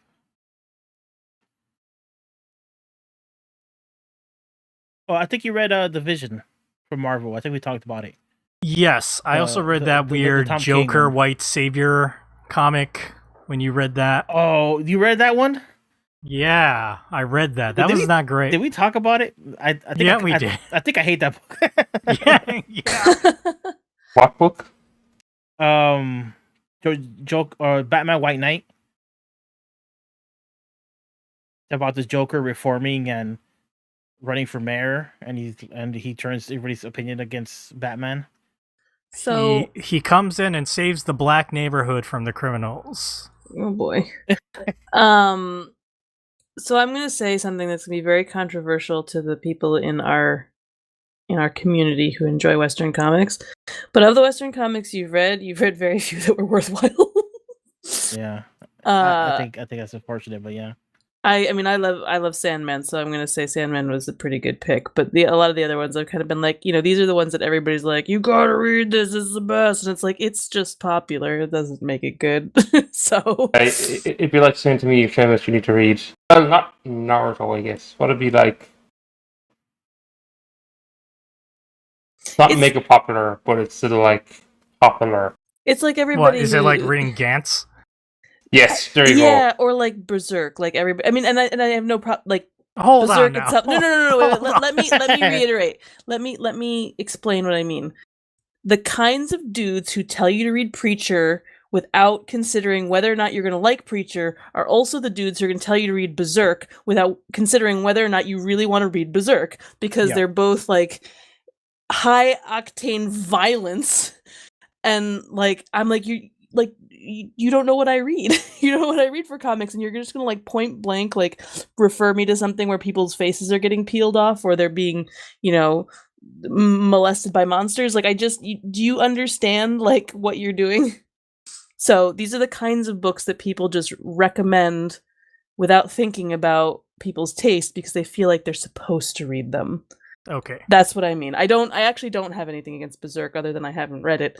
But it's the same. I have the same bad taste in my mouth about Berserk because the same dudes who are coming into my shop every day being like, "Oh, you gotta read this, man. It's so great." I'm like, "Do you know what I read?" I mean, yes, me in particular, yes, I would read things like that. But like, you know nothing about me or my tastes, and you're recommending like without caveats this like thing because you feel like you're supposed to.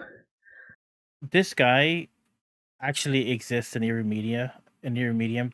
Oh yeah, and especially if you're a fucking woman. Yeah, and you get told this all the time.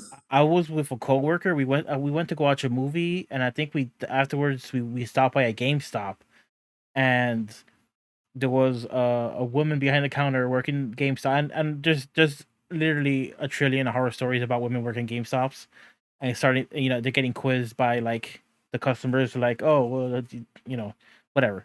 We're not gonna get into it, but like he wasn't trying to be shitty. And I don't think he was that shitty, but it's very demonstrative, and comparable to what you said about these other comics, where like he asked her if she had played The Last of Us, and this was years ago, and she was like, no, I haven't played it, and I forget how he phrased it, but he basically said like, oh, you got to. It's like gaming 101. It's like if you're not playing that, you're not gaming. What kind of thing? Yeah, because it's The Last of Us. Yes, because it's like the epitome of games, basically. And The Last of Us is a third-person shooter, a zombie game. It's such a genre thing. It's such a like trashy kind of disposable thing, and it's very well made. I think it's a great game. But like games are so varied. Games could be about anything.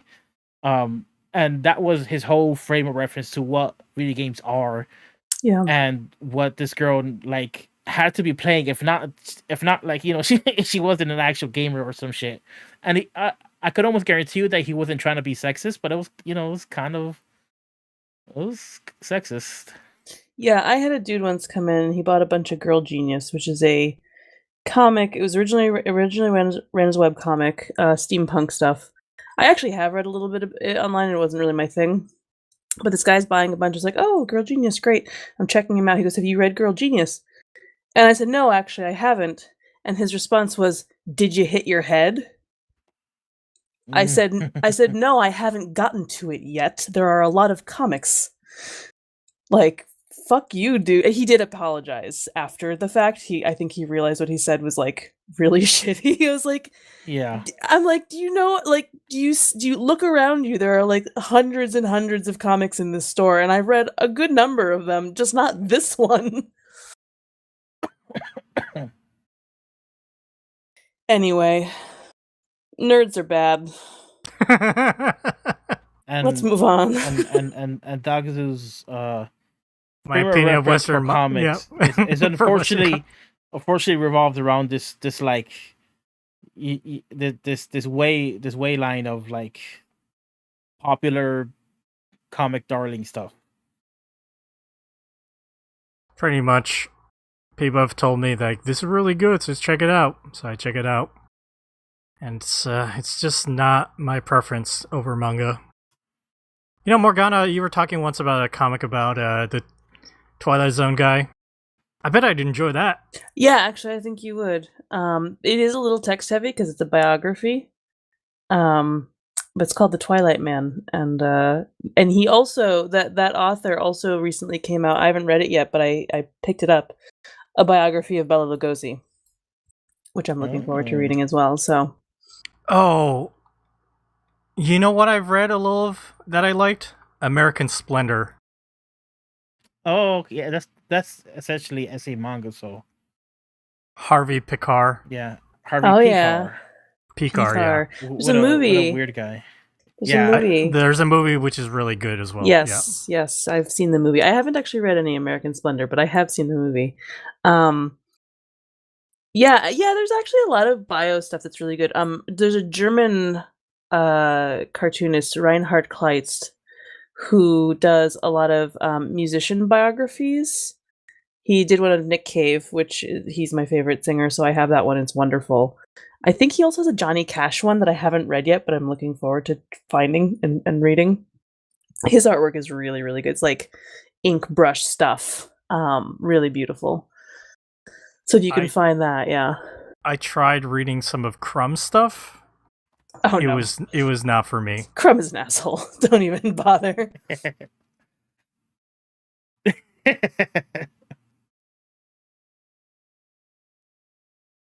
But yeah, let's move along to what we actually read. Dar, what did you read next? What did I read next? It was East to West. We read them in the same order, Or Dar. East to West? East of West. East of West. Okay, East of West. This is a comic written by Jonathan Hickman. The artist is Nick Dragotta. Colors were by Frank Martin and letters by Russ Wooten. It's put out by Image. Let me just read the copy over here at Image. The things that divide us are stronger than the things that unite us. A sci-fi western set in a dystopian America where all hope for the future rests in the four horsemen of the apocalypse, who just happen to be trying to kill the President of the United States. This comic selection was by Seamus. Seamus, you said you read this in the past, and would you say you didn't remember if you thought it was good or if you liked it, so you wanted to reread it here? Yeah, because I kind of read it in fits and starts over the years. And I finished it all, and I was like, do I actually like this? Or did I just kind of read it because I started reading it years ago? A bit like kind of what happened to Saga, where I was like, I went back to Saga and I was like, nah, Saga's not that good. Was it the latter? No, actually, the one thing that was that I was like, Jesus Christ, like, your man's art changes so much. Like, I was looking at the faces here and I was like, Jesus, see, like, totally... The way the face of Death looks now and there, with the blue eyes and the kind of square face, like, he ends up becoming, like, a lot gaunt. Like, the art style becomes more closer to the kind of flashback scenes with the kind of different coloring in terms of the faces and like what it looks like now. Like I was like, Jesus, like this guy gets way better at the faces, or like changes his style to something I think is a lot better. And even the colors and all change as well. Like there's it's just like a weird, like I don't know, say like a digital look. Like I don't know, is that the best way to describe it? That he kind of gets away from over the series of the comic to kind of. It looks a lot better by the end than I think than it does at the start. That's good to know because as I was reading, I was like, man, this just looks like all modern comics. It's like kind of slick, kind of digital, kind of bright. Speaking of all modern comics, I have the cover on screen right now.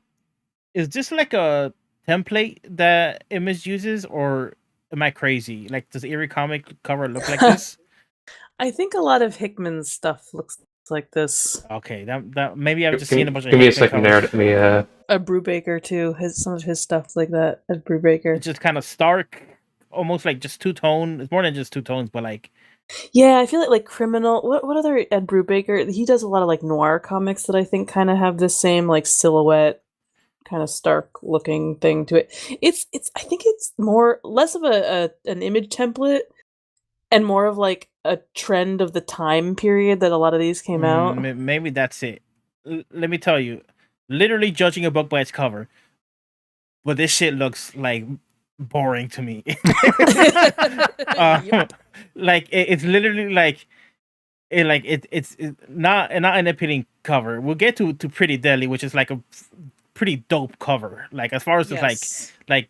what does this book look like? What emotions does it kind of send your way?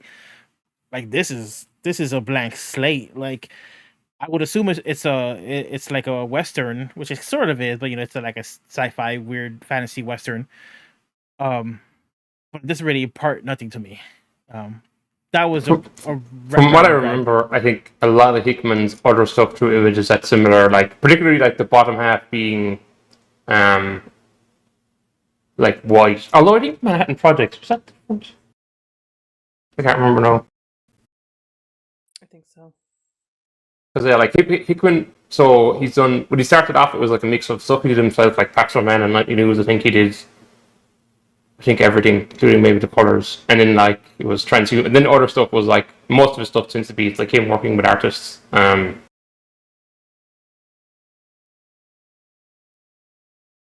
So yeah, I don't even think about the covers.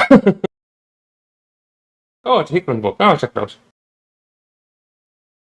You like Hickman's writing? Ask Dawkinson with disdain in his voice. Watching my writing now, Dawkinson, like lines of dialogue. To be honest, I don't think he's great. Particularly when he's trying to like, he reminds me weirdly. I think of him in terms of like him and like Christopher Nolan, where it's like, ye are not great at kind of like depicting emotions in a way that doesn't come across as like weirdly stilted in dialogue. Yeah. Agreed.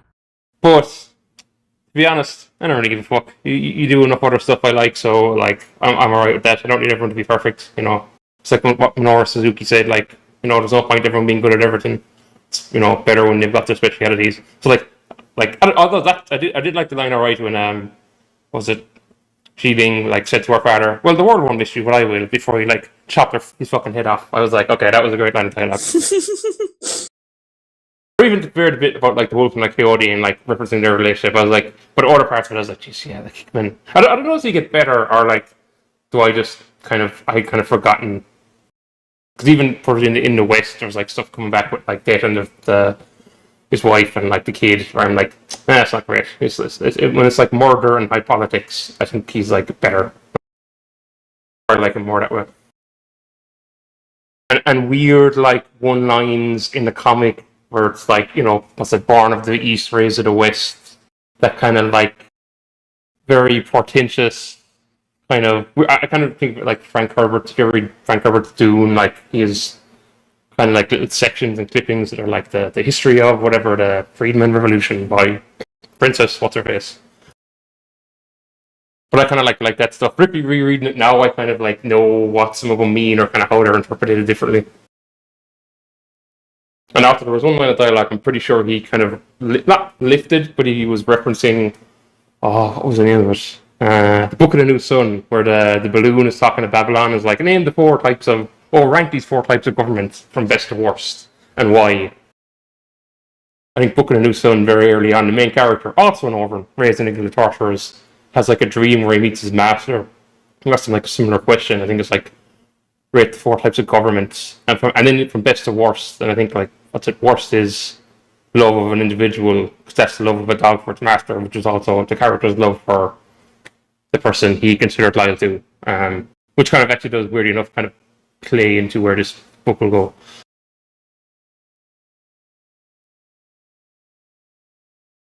I don't know, man.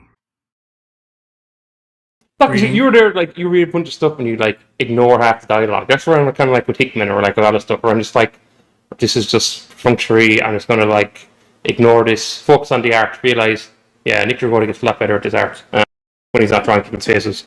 Listen, I was trying to give this book a full pass. I wanted to read every line because I didn't want to come off and be like, I just skimmed through this. So I think what you're telling me is I should have just skimmed through this. Because not so much skim through this, but like I said, like I'm not reading Jonathan Hickman for lines of dialogue, particularly about people's emotions and relationship with each other. And kind of in general, this is a very wordy comic. And I know, like, I feel, in general, I feel Western comics do tend to be more wordy than manga, right? But even for Western comics, I feel like there's a lot of dialogue on some of these pages, or like a lot of there's even some like narrative text. The narrative text thing is always hilarious to me because it's not something that really exists in manga very much.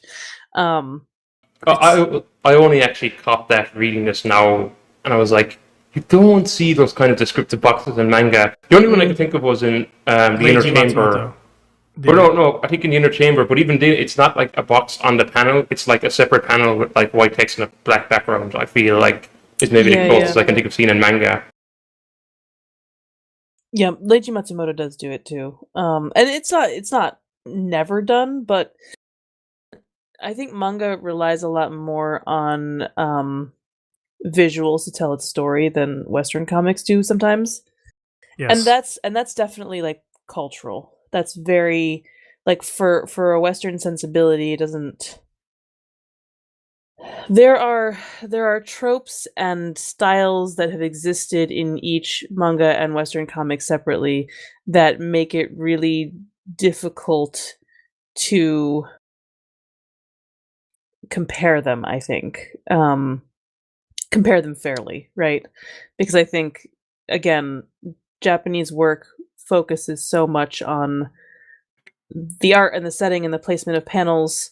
And definitely, I mean, that does happen in Western comics, but like here in East of West, I feel like the paneling is pretty basic and straightforward for the most part. And it relies very heavily on dialogue and on characters being clever, right? Or saying things that are poignant or effective, whereas like I mean I don't feel like manga characters in a lot of what I've read take the time to say something that sounds kind of cool or poetic. You know what I mean? Like I feel like I see a lot of that. Not like these Western comics, especially not here in East of West. Yeah. Like I think it's a very like Image Comics, like indie, cool dude thing to do, like say something, like make reference to something, or sound cool, sound like the hero. This Western comic prose, I fucking hate it. I hate it so much. Like the beginning of this comic where they're going over the history of the Civil War and the Prophet and the Standing Bear, and I was like, fucking kill me. I think this manga has a pretty bad start. You call this a manga? How dare you? I'm in my happy place.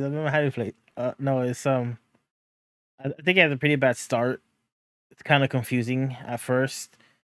The hook isn't really quite there. I think it gets Western comics do. I don't know if this is a Western comics thing or if it's an Image Comics thing or if it's just an East of West thing. But like starting with the mysterious, we're not going to explain anything. It's just going to get right into the action, nitty gritty. I'm like, no. I think I don't mind that stuff. Well, actually, what I don't like is I don't mind if you do that in a story, but as long as you don't then at some point like, now we're going to exposition dump. Like if you never exposition dump and you expect me to struggle through it and eventually figure it out, I'm good with that. If you're just like, we're going to start off telling you nothing and then dump you in as a like after issue 1, then I'm like, for fuck's sake, lads, just quit it a bit or just like jump at start. Yeah. I consider this comic a very mixed bag.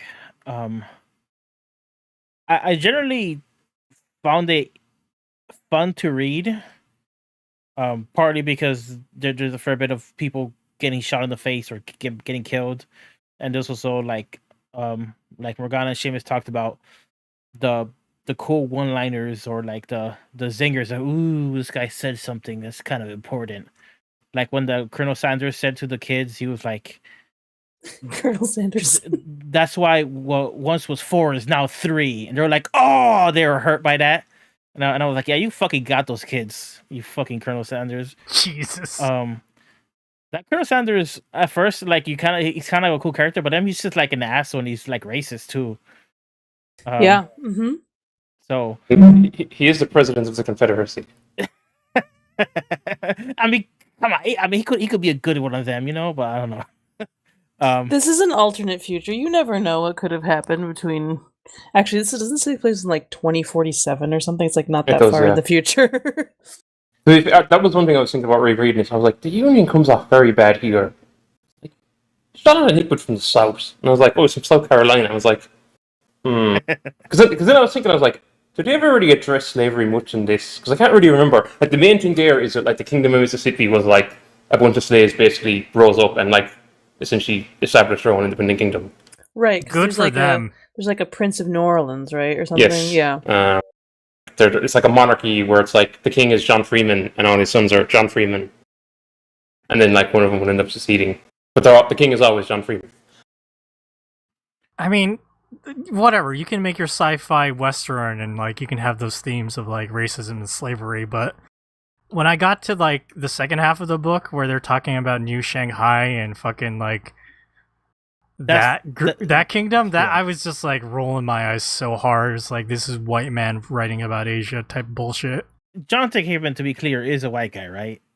Like, Yeah, I believe Yes. so. Hmm. okay, because like, I don't want to go too hard, but I did sense like some weird Orientalism with like, especially with one of the premises of the book is that there's the message, which is basically like a prophecy about the end of the world, and within this prophecy, they reference the lotus and like death, and I just found that stuff to be really hokey. The lotus Yep. representing like a Chinese woman. I just like I really don't feel like the prophecy that your whole series hinges upon should have like these weird random Orientalisms. Like, Yeah, and I feel some kind of way about the quote unquote witches that Death rolls with, Wolf and Crow. Yep, that too. I think they're cool characters, but they're very much the like quiet indigenous people, like Yes. mysterious indigenous people. They've got cool designs, but yeah, I feel weird about that. but you know, Hot Asian Wife is also a cool character because Yeah, oh yeah. she can kill for days, literally. But there's a thing there. I also, and hopefully this is something that amends itself as Nick Dragata's art gets better, but I feel like all the Asian characters he made, their eyes are extremely far apart. Yeah, they And- are. Yeah. And it's one thing if you do it with one character or something, but it's like, I'm like, this feels raw. This feels like maybe, I don't know how I feel about this. I was not very impressed by Nick Dragata's artwork in general. I thought Yeah, it's not a my lot of the favorite. expressions of people yelling is the same like open face mouth type thing. It's very competent artwork, but it's definitely not my favorite. There's a lot of copy and pasting, and I know you do copy and pasting in general, but when it's copy and pasting on the same page, I'm like, really? Okay, there's one thing that I really liked about this comic. And this is something I really enjoy when I see it in general, but on page 36, the president is running away from death and gets shot, and that panel is made up of the word blam. Like, it's made up of the letters. I always pop when I see stuff like that. I think that looks super nice and cool. What's funny is that I feel like that's very like. I'm not an expert. I feel like that's very like 90s like Spawn type of like Oh yeah, like hard or like really edgy hardcore like You have it up in the stream and it's cut Yeah. off by our logo, which is here, fun. here I can fix that. Have y'all seen the movie Holes with Shia LaBeouf? I haven't seen the movie. I read the book. There's a Many, char- many there's years a character ago. who says I can fix that. Oh yeah. Are you going to double click on it? Because on the Kindle app, you can go panel to panel. It's, No, again, I a just weird moved way it. of reading I just comics. moved it but- and covered up like some of the president like pleading in the background. Mhm.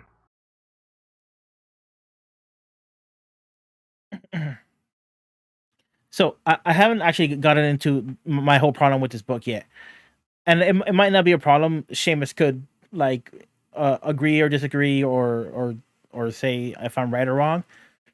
But my whole thing with this book, did this book come out around the time like Lost was hot? Because I feel like it's very much like that mystery box type of storytelling where, like, there's the characters and they have motivations, but then there's another layer of meta story, which is the message, the prophecy about the end of the world, that's like obfuscating everything and like basically dictating everything. And I think that's okay if it's part of like the lore and part of the characters' backstories, but it more just feels like, like giving, or I fear that it's more like just giving the author license to do random ass pulls, um, which they do a little bit already in this first volume when turns out Deaf and hot Asian wife had a child.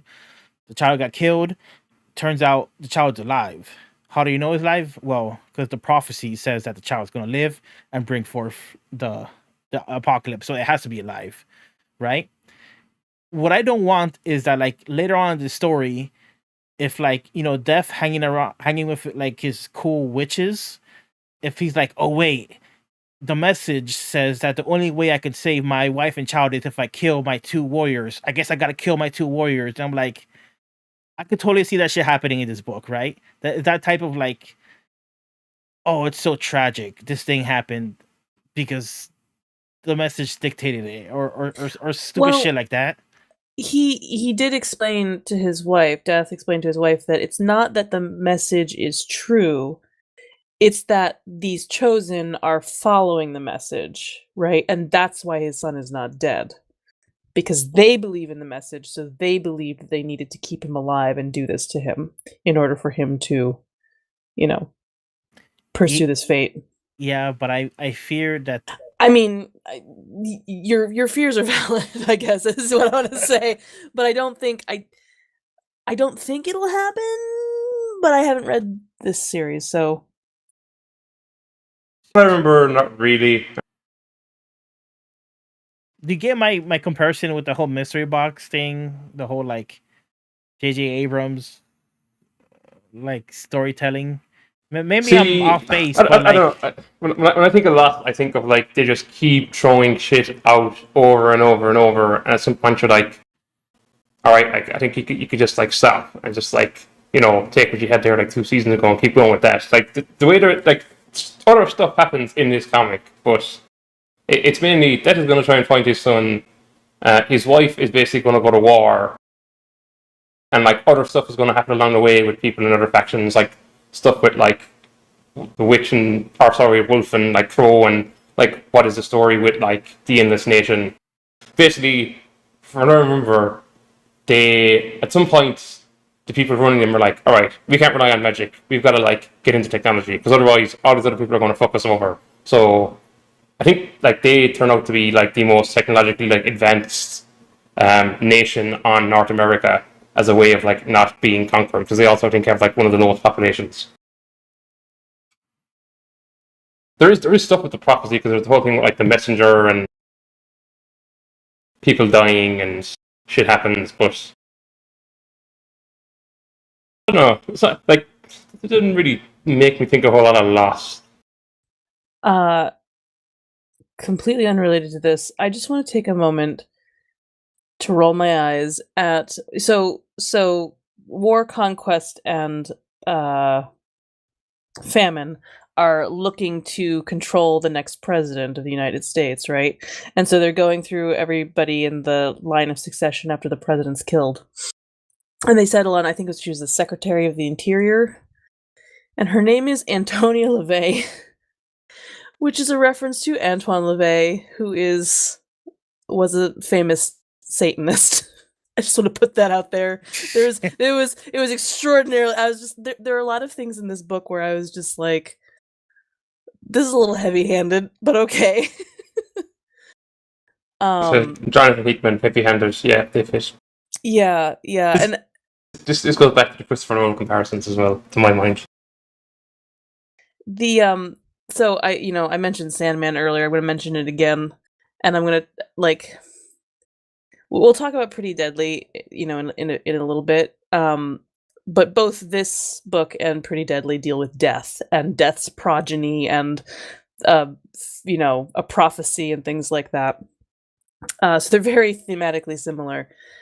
And I think you could compare both of them to the Sandman in a way. Sandman is not about death specifically; it's about Morpheus. But so East of West to me feels like there was so much of it as I was reading it that felt like almost a ripoff of Sandman. Like if you just filed the serial numbers off a little bit and like, I mean, again, it's different, but there was something about it that I was like, are you trying to be Neil Gaiman? And then Pretty Deadly, which is something I've read a few times now, also reminds me of Sandman, but the difference is it feels like a spiritual cousin to Sandman. Like it gives me the same feeling of like I'm reading. I mean, here's my bias showing, but I'm reading a really good comic, right? I'm reading a really good, weird comic with cool artwork. And I was chatting with my husband about he has not read East of West, but I was telling him about it. And I said one of the differences between these two is like, you know, I'm really glad, Seamus, you mentioned that Nick Dragata's artwork gets better, because as I was reading this, I'm like, if you showed me his artwork, I couldn't tell you it was his. I couldn't say, oh yeah, this is totally Nick Dragata. It's very distinct, right? Whereas when we talk about Pretty Deadly, we'll talk about Emma Rios' artwork. That's nobody's artwork but Emma Rios, right? Like that's obviously her. So I don't know. There's just this like, I couldn't help but like compare them one against the other, because they're so similar. They actually both came out, I think, in the same year. Yeah, and they're just very, very, very different books about very, very, very similar things. I want to talk about something that stood out to me in East of West. And I know this is because Western comics is created very differently than how manga is created. With manga, usually you have the artist is both the writer, like they're making their own story, right? Like Eiichiro Oda, he creates the story of One Piece, he draws it. He has a bunch of assistants helping him draw like the backgrounds and other things like that. But he's like the one main creative force behind it, right? Or you have a collaboration. You have the writer Jonathan Hickman. You have Nick Dragata, who's the artist. And then you have someone else doing the colors, Frank Martin. Mm-hmm. I'm going to say the colors for this comic, pretty good. I enjoyed the colors. I think they matched everything and was mostly really easy to see. But the thing about Western comics is you have the letter person, and correct me if I'm wrong, but the letter person is actually also in charge of making the word bubbles too, right? I believe they are in charge of placement, yeah. That's such a... I remember hearing like an artist complaining that like I drew this awesome art thing and then the letterer put a giant word bubble over it. So I don't like the lettering in this comic, mostly because of the sound effects. Star Fox just pulled up a page I asked him to, where Death is fighting a bunch of stuff, and there's these blam sound effects, and they look so fucking flat compared to like Nick Dragata's artwork and Frank Martin's color, and they just took me out in so many ways. Like that page right there is probably like the worst example here in this comic where it really stood out to me. I was just looking at those blams and thinking, what happened? I also don't like the drawing of Mao right there, where like, where's his jaw? Like, where does that end? It looks like his jaw got like. Did I misremember something? Is his jaw broken there? Or no, I mean that's just Nick Dragata's way of drawing people who are screaming with their mouths open. Is he trying to eat a delicious Whopper? I'm not a big fan of that either. Probably not. That's like American capitalism. I don't know.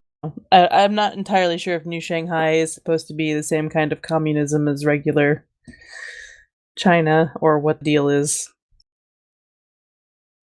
There's a scene at the beginning when Death is inside of a bar, and these Union soldiers want to fight like Wolf and Crow. And like Death is talking to like the bartender, and like the background is just like nothing but like roar and ah, and it's like all filled there. And I was looking at that page thinking like, what the fuck is this? It's just, I don't know. Like in general, I think out of the 3 comics I read for this episode, I think East of West is actually the one that is easiest to parse. But It's also the most basic. yeah, that's basically it too.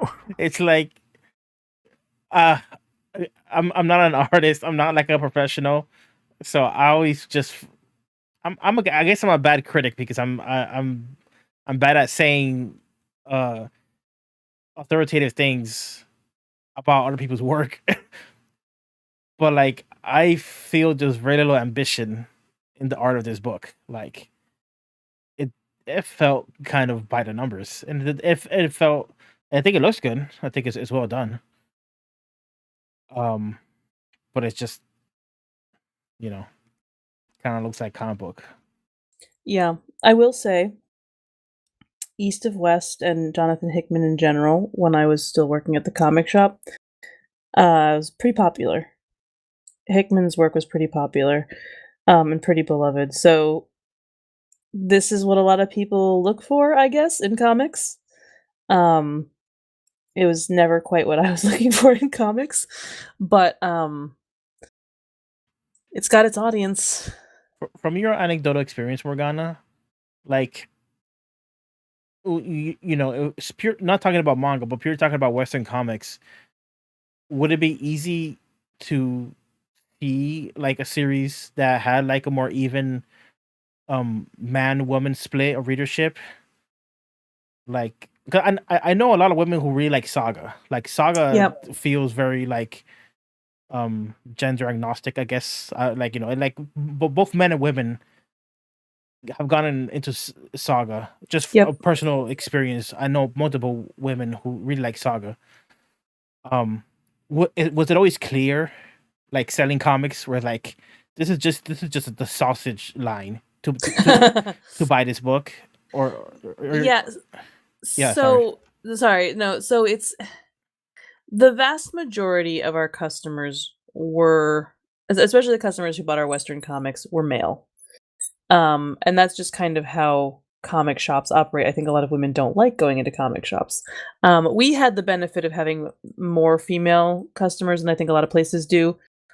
We had a big old pride rainbow flag in our window year round, so I think we felt like a more comfortable place for a lot of people. But yeah, I don't remember ever. I mean, again, this is purely anecdotal. I don't remember ever seeing a woman pick up East of West for herself, for example. I do, yes, definitely women picked up off the shelf and also subscribed to Saga. Rat Queens was another one that was popular with both men and women. Yeah, no, there are definitely books like this that were definitely more, and Hickman was one of them, was one of the dude's darlings, right? Ed Brubaker, most of the superhero stuff, especially the like grungy DC Batman bullshit, was all like almost all dudes picking those up. Yeah. So it was kind of easy to tell, at least from like the the customer base from your shop, if the book was like had diverse taste or not. Yeah. I could pinpoint it pretty easily. And like, Pretty Deadly, for example, I did know men who read it, who picked it up and read it, but I also knew of a lot more women who did. It has an almost all female team on it. I think the letterer is not a woman. But yeah, I mean, like, you can kind of tell a lot of the Image stuff, and a lot of stuff in general, like a lot of comics, a lot of indie comics is still very male centric and white male centric, and a lot of the men who make who become the most popular are white men. Sex Criminals is another one that was pretty even split. That's an interesting one because it's written by men, but is also very, like, a lot of women read it. Yeah, I could go. It's like an interesting, like, weird, like, demographic rabbit hole you could go down, like thinking about Image books, especially like in particular. But Image, for all the cool things they do, they are also just like white dudes churning out books by white dudes, for white dudes in a lot of ways. Did they still have like a base and Yeah, I mean they started with Spawn. I mean, you gotta like, although I think the Spawn, the character, is actually black. yeah, But the author's not. no, So and very not black. The reason I asked the whole question is just I was talking about this art looking very typical to me, and it's just like at this point when I see this art, it doesn't look that different.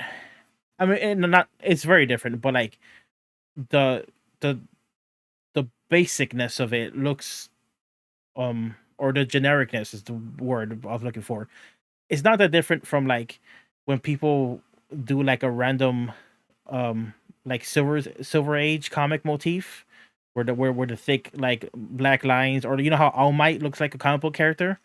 He's supposed to be like a Right. pastiche of a Western comic book hero. Like it's kind of like the same genericness when I look at this and I look at like old school comics. It's just like it's almost like just like a different flavor of the same ice cream kind of thing. Like very little yeah, ambition. and this is perhaps not entirely fair or entirely accurate, but in my recollection, women tended to go for comics with more interesting art. I mean, again, this may not be 100% accurate. This might be my bias. This might be my faulty memory. And certainly there were men coming in and buying interesting comics. I don't want to imply that men have poorer taste as a demographic. But I don't recall women coming in and picking up stuff that looked like this very often.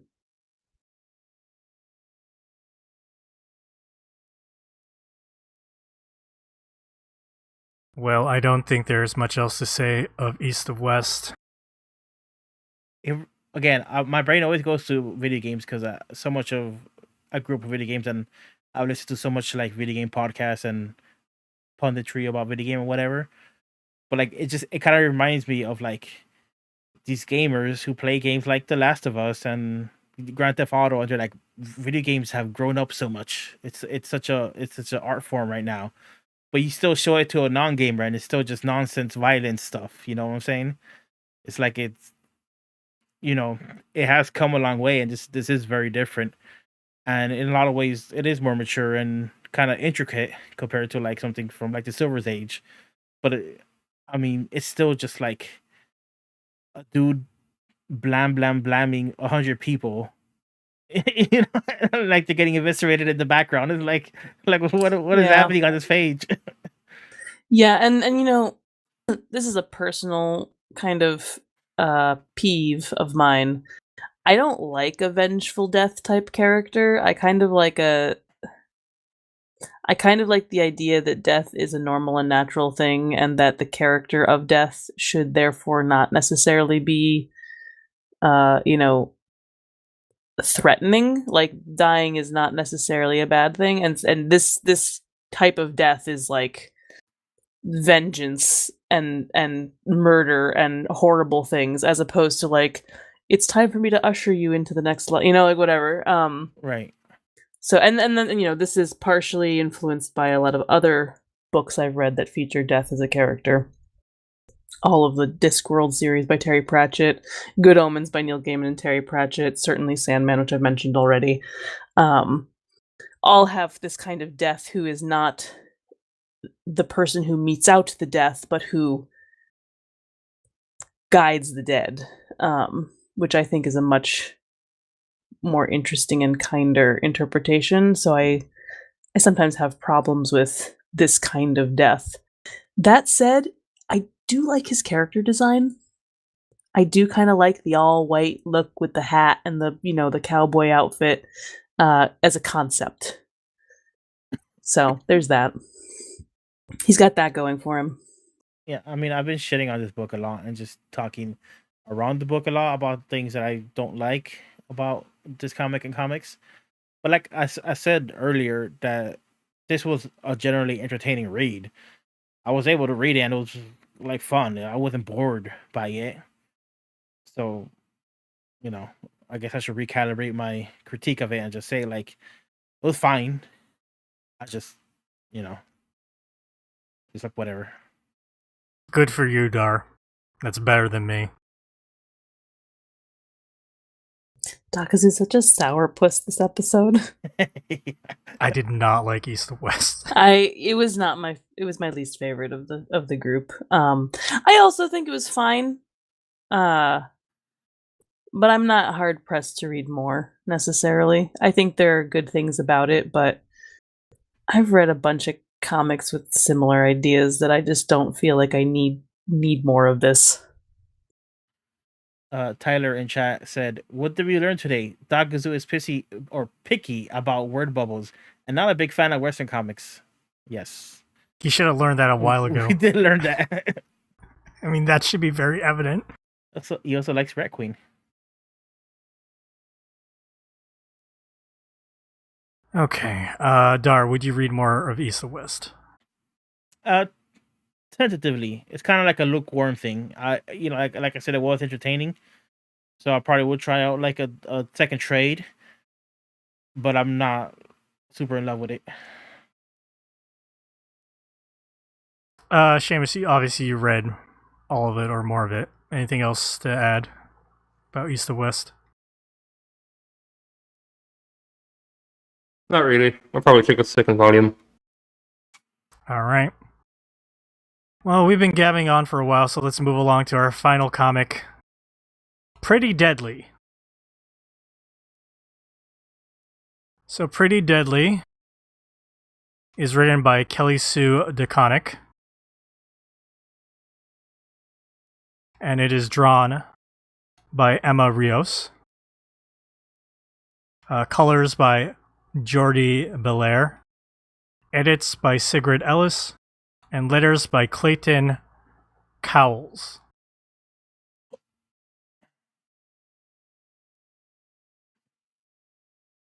This is put out by Image.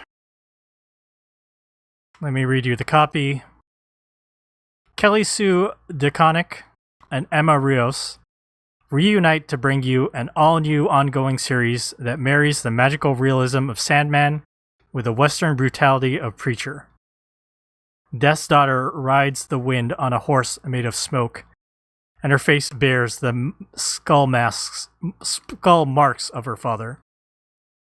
Her tale of retribution is as beautifully lush as it is unflinchingly savage. Morgana, this is the comic you wanted us to read. Sure is. I guess one thing I didn't mention with this East to West, and we've been talking about these three comics, is when they came out. Looks like Ursula came out in 2020. When did East to West come out? 2010. 2010. And with Pretty Deadly, 2014, looks like. Sounds right. In that Morgana, case, means that East to West might have been 2013 then. I think they're there within a year of each other. Okay. Morgana, please tell us about Pretty Deadly. So I picked this up. This comic is extraordinarily slow to come out. There are 3 trades now, but it has between them has been years. So each trade paperback is its own self-contained story. I picked this up because there was a single issue comic, or a single issue of this comic, of this series, that came out with a variant cover, and it was a cover in honor of the Valkyries, which used to be a group of women comic book shop employees. I used to be part of that group, and I had not known about Pretty Deadly before this, and it's a beautiful variant cover, and I was intrigued by the artwork. It's also by Emma Rios, I believe. So I picked that up, and I picked up the original cover. I have both of them, and I read the first trade. I kind of pulled it off the shelf at work, kind of noticed it, and I fell in love instantly. It is extraordinarily my jam. I love Emma Rios's artwork. She is certainly absolutely influenced by manga. I know that she enjoys manga. I've followed her on Twitter for a while. I love stories about death. I love stories about women getting vengeance. I know I had just said that I don't like a vengeful death. But Ginny is different. So Deathface Ginny is Death's daughter, and she is the Reaper of Vengeance, which is a different thing than being just the Grim Reaper. So it's kind of like Death is in charge of this domain, and he sends out Reapers to do his, to do the actual reaping. Between the artwork and the interesting flow of the panels and the story itself and the characters, I don't know, this just really worked for me. And I've read it a few times, and it is difficult to parse. I want to be clear. The first time I read it, I wasn't entirely sure what was going on, and I didn't really care because it looked so good. So Dakazu, what you mentioned before about East of West being the easiest to parse, yes, that's true. Emma Rios's artwork is also, I don't think it's unclear necessarily, but there's a lot of, I don't know, it kind of moves a lot. There's a lot of things that flow into other things in her work. And I love the combination of her artwork with Jordi Belaire's colors. I think they're really, really good. The colors are really, really beautiful. I don't know, I just love this book. I love this book. Of the 3 stories in this series, of the 3 trades, this first one is probably my favorite. It's the only one that's like a real Western that takes place in the West, if I remember correctly. They're all great, but this, for some reason, just really, really works for me. And like I said, even when I read the first, and it was even mentioned on the back, on the back cover copy that you read, Dakazu, that it has some aspects of Sandman. I do think it's interesting that they compare it to Sandman and Preacher. It's Image. Yeah, I think that's buzzword looking for, like, pop. Yeah. Neither Sandman nor Image are. I'm sorry, neither Sandman nor Preacher are Image books. They're both Vertigo, but that's, yes, like, it's that, there is this kind of, like, I don't know, mysterious, weird, otherworldly aspect to this story that I really like, that I think is really successfully done here. And that's, I think, part of the reason East of West kind of fell flat for me, is because you have these, you have the psychopomp, you have these characters who are biblical and mythological, and everything just kind of feels sci-fi. Even though there's like a prophecy in all of this. So not my thing, but Pretty Deadly is extraordinarily my thing. So I was really eager to see what you guys thought of this one in particular.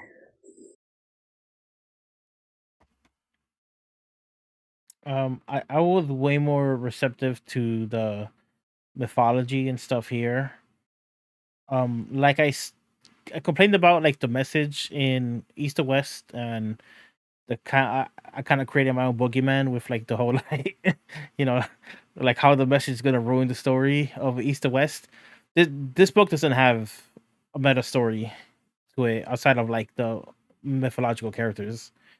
It's just kind of like the characters and their own personal tragedies and their, like, kind of destinies. So I liked it quite a bit. I was confused at times, mostly with the framing of the butterfly and the rabbit. I wasn't exactly sure why that tied into the story in the end with the soul of the world. Like, that stuff was kind of escaped me. But overall, I like the base characters, like the Mason, who's, like, basically a reformed asshole. Yeah. Like, pretty shitty person, but now he's old and probably dying and partially blinded, and he's trying to do right by the people he's in charge of. and his old bride being kind of trapped in limbo with death. Like just like you could really kind of feel the somber, melancholic nature of the characters, especially compared to East to West, which is like, I feel like there wasn't really any of that. It was just like, I'm gonna go kill these people because they killed my hot Asian wife, and then oh, she's still alive. Well, I'm gonna kill these people now, and it's just like, Yeah, it's East of West is angry. It's angry in a very, this is gonna sound super, I don't know, sexist. Just say it. It's angry in a very masculine way, right? yes, I agree. That's definitely part of the book. And Pretty Deadly is also angry. I mean, Deathface Ginny is the Reaper of Vengeance. She is mad. She is angry that she was trapped, and that and she deserves her vengeance. But it's a very different. I'm much more sympathetic because she is avenging herself. She is seeking vengeance for herself and for her mother who's been trapped. Whereas Death is saving another wife and child. It's another thing that, it's like the same old story, right? And also Ginny looks cooler. Frankly.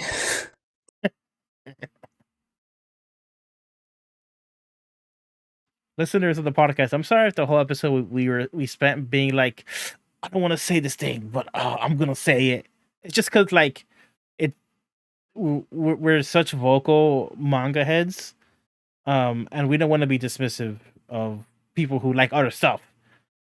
But we also just want to express our opinion. It's pretty basic. We have an opinion about something, so that's why this whole episode, I feel like I've been like, Tyler just wrote "hater gotta hate." I guess. Yeah, I guess. Yeah, I guess. It's funny Darfox feels that way. How do you think I feel? Seamus, what do you think of Pretty Deadly? Yeah, so I think I read this before. I remember I read the World War one as well. I don't know if that was the second volume or the third volume. I can't remember. So the third one is called The Rat. And I think that one takes place in like the 1920s. So that one's probably the World War One. No, wait, that'd be 1920s. Would be maybe the second one must have been World War One. So the 1920s, World War One is over. I'm not sure. It's been a while since I read the other ones, and like I said, this first one is my favorite. So there's I think there is one in between. I don't know. There are three. That's all. That's all I know. Yeah, like I like the Emma Rios art and the Bellari colors. Yeah, like the first time. So like this time, and actually, yeah, because you're on about like I think it's this Manhattan Projects. I think Bellari's doing the art in that as well, and that does have a more distinctive art style, which was like the other big comic back in the day. But like I don't know, I think I like her colors in general. Like I've seen her do a few other things, and they're like, oh yeah, that looks like a Bellari colors.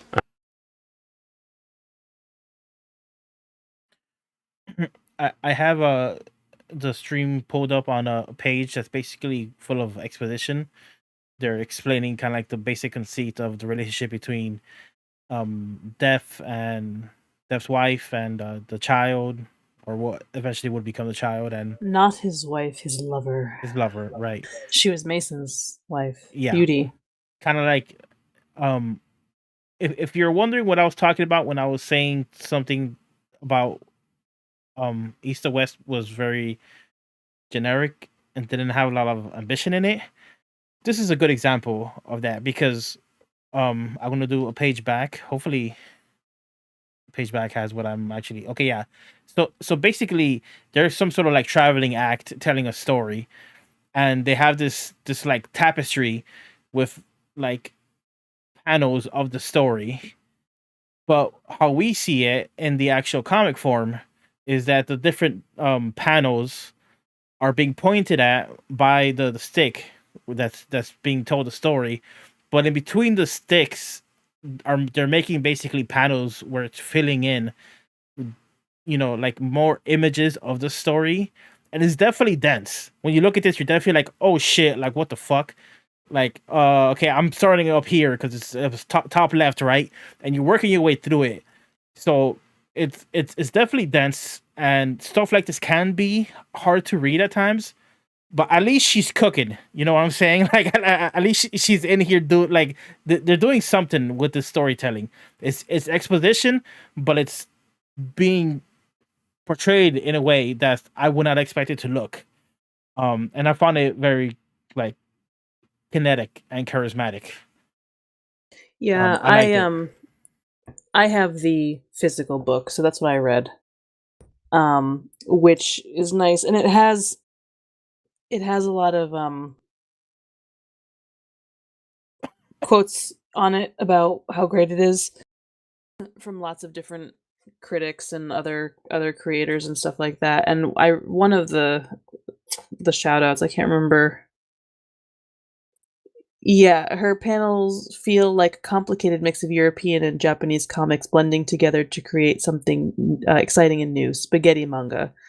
That was Brandon Graham, who wrote Prophet and King City. Brandon Graham's an asshole, but he's not wrong. There is kind of a, bande dessinée meets manga kind of like something. It's Western comics in that, Emarios, I believe, is Spanish. But she's using a very European sensibility, a European and a Japanese sensibility, as opposed to like an American comic sensibility. And I think that is kind of obvious that that's where her influences are coming from. Interesting. Are we waiting for the other shoe to drop, Dogzu? Oh, you're waiting for me? How do you feel about this book? Okay, so I read this book first. I was excited to read it because Morgana's so high up on it, right? So while I was reading it, my first thought was, I don't know how I feel like Darfox about the framing of each part, starting with like the rabbit and the butterfly. Oh wait, not rabbit. Yeah, no, it is rabbit. Yeah. It's like a skelly rabbit for most of it. Is the butterfly supposed to be Alice? Because when Alice, okay. So the Reapers, when they are made incorporeal, all turn into butterflies, I believe. So I think the butterfly represents death in some ways, but it is so you don't get this until the end, but the butterfly and the rabbit are in the garden with the soul of life or whatever.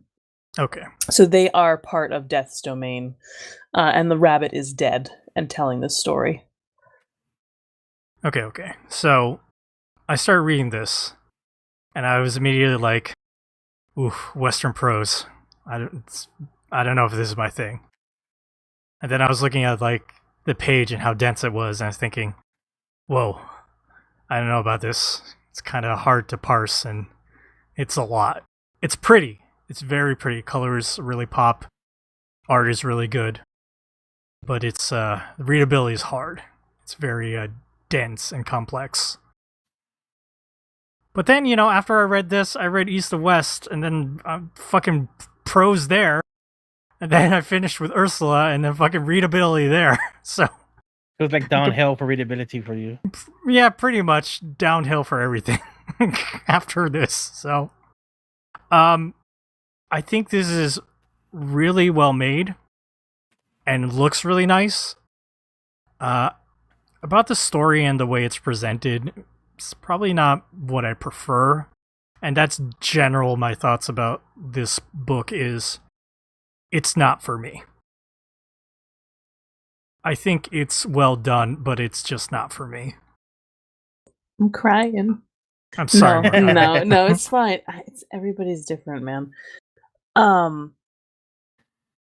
Yeah, I do remember reading it the first time and being like, I don't know what the fuck is going on, but I love it. So I totally understand. I too remember being very confused by the framing device of the butterfly and the rabbit. This is literally probably my third time reading this through, and I think I needed this third time in order to like finally slot a lot of the things into place. But I mean, yeah. I'm flipping through the book now, and I think I'm enjoying that better than when I was slowly having to read every word bubble, every line, looking at the art. The other thing too, again, I read this in physical format, so I didn't read the digital, and you guys did. There are some full page spreads that look really great in the book, and I kind of wonder how they look if you were able to read them properly in in digital format. They are zoomed way the fuck out. Yeah. And so it's not great. And that's something I noticed in general with Western comics is not that many 2-page spreads. Manga does it all the time. They love their 2-page spreads.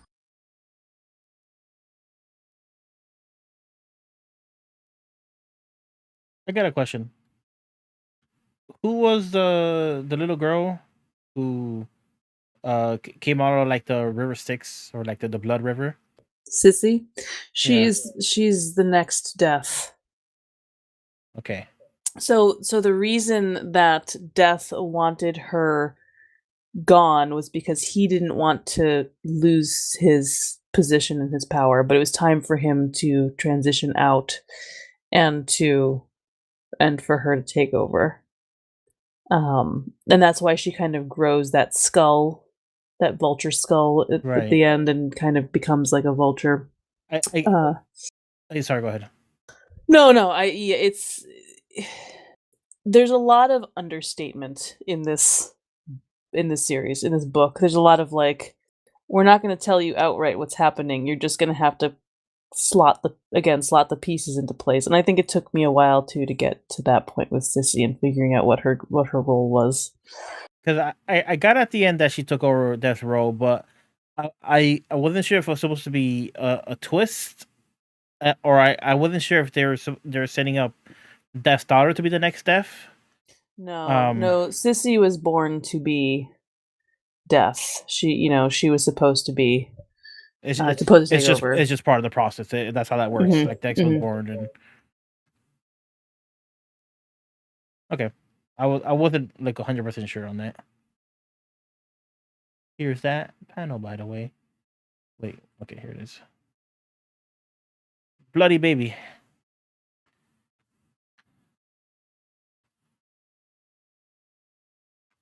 Emma Rios did a lot of like kind of interesting paneling and different things. There was one paneling that I saw, and I've seen this before in Western comics, and I was wondering like why this is done. But Dar, when you get a chance, jump over to page 124. This is toward the end of the comic, but there's a panel where Death and his lover, the Beautyist, are talking. And the panel is split horizontally. Why is it split? So I usually interpret a split like that to mean like a panning camera. Like they want you looking at the top of it first, and then the rest of it next, as opposed to your eyes looking at the whole panel. This is just me, but like it's supposed to be like a motion. Like it's suggesting movement. Yeah.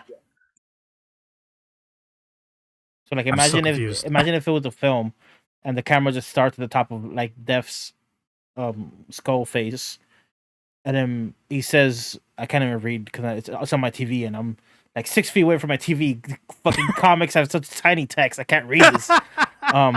He says something, and then like it pans down, and then it finds Death's lover, the mother of the main character. It's also, in this context, Death is responding first to, I think, Mason's talk, or Fox, because he says, my God, she's beautiful, and Death says yes, or she is yes, and then it switches, and he's talking to Beauty. So I wonder, too, if it's kind of trying to break, he's not talking to Fox anymore. Now he's changed and he's talking to Beauty, and she's responding to him. You know. Okay, that makes more sense. Because I see that sometimes where they like split the panel like that with like, and I always wonder why is this done. So that makes more sense. Thank you.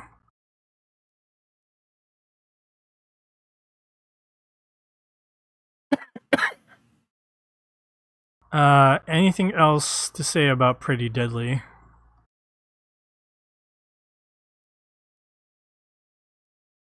I wish this was, and I don't see this often about comics, but I wish this was like a really well animated movie.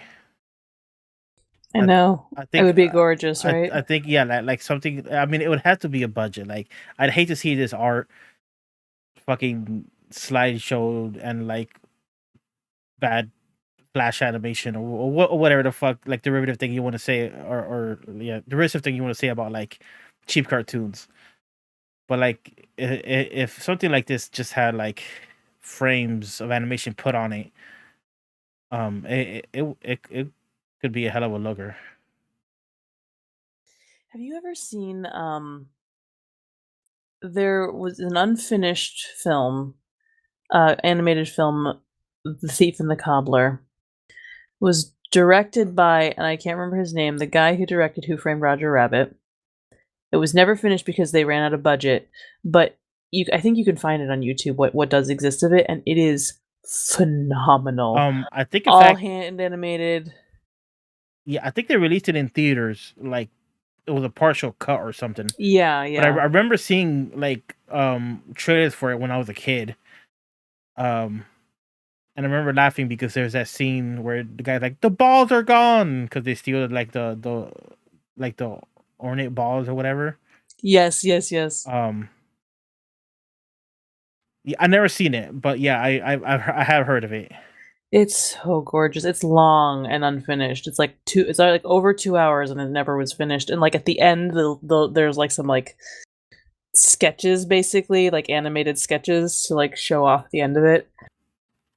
It's just beautiful to look at, and I think you would need a budget like that. It's like astronomical, and you need hand animation, and you know, like, in order to convey what I would like to see of an animated version of this. But I agree, Emma Rios's artwork already has so much fluidity and so much movement that it's like just take it like a step further and let's like watch it move, you know? Yeah. Anything else to add about Pretty Deadly, Seamus?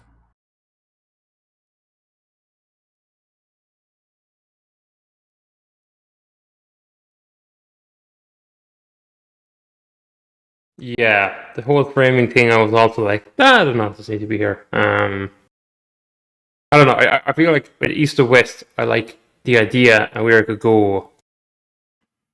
And the art, I was like, it's alright. Where here, I'm like, the story is alright. But really, I'm here for the art. Although I do think, from what I remember, I think the World War one, I remember liking that a lot more. But I'm like struggling to remember much about it. Sounds pretty interesting to have a story about World War One with this Ginny death. Yeah, but I think the difference there though is like Morgana's saying, like Pretty Deadly is kind of more like, here's one story, here's a second story, here's a third story. It's not like East to West where it's like, well, we're starting here and then like for the next 45 issues we're gonna like run off with a lot of stuff. I think that's something I also find appealing about it, is that it's kind of contained. I can enjoy one trade and not like feel like it's a long slog, and we still have this this through line because we have same characters going through. I think there's another one that's like a haunted house or something, and there's like a PI. I can't remember. That might be the third one. Yeah, it's you have this through line, this theme of, you know, the Reaper of Vengeance, but it doesn't you don't feel tied down to one long slog of a story.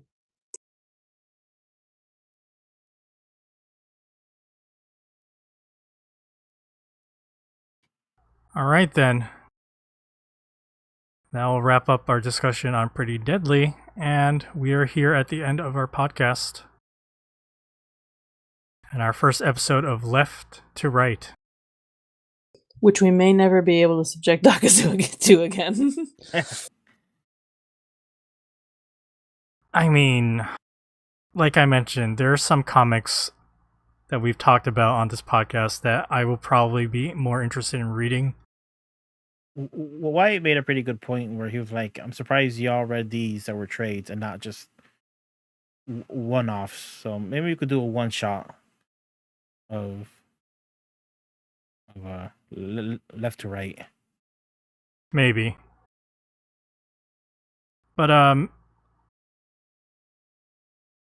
mean, we have these 3 comics that we read. I would say I think Pretty Deadly is good. So that would be my pick out of the 3. Though again, it is still really not for me. I would not be interested in reading more Pretty Deadly.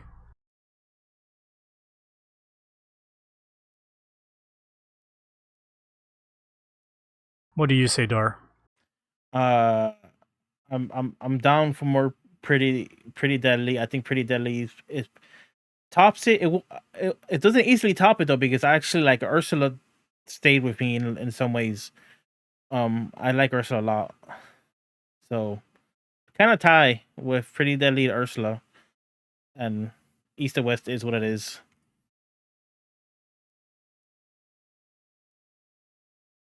What about you, Seamus?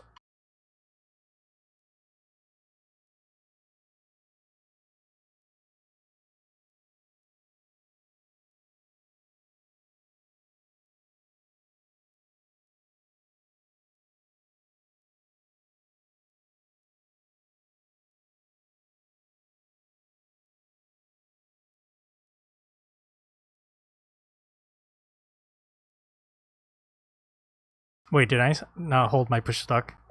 No, we heard you. So, Okay. So this might get cut off of the podcast, but viewers of the live stream now know what happens when Dakazu talks to Seamus, and Seamus is like fucking somewhere else. Can you hear me now? Yes, we can hear you now. Yeah. Sometimes technical difficulties occur. Seamus, what is your picks for best? Oh, Ursula was my pick for the best one. Interesting. Yeah, Ursula gang. No, I think one's like the more. You're on about like, oh, Pretty Deadly had interesting. Like, yeah, Pretty Deadly is good, but I think Ursula is like the most kind of like the most. What do I say? Almost like cohesive. Like, I know you give out a lot of lettering, but it all like feeds into like the story and the art and the lettering kind of all, I don't know, come together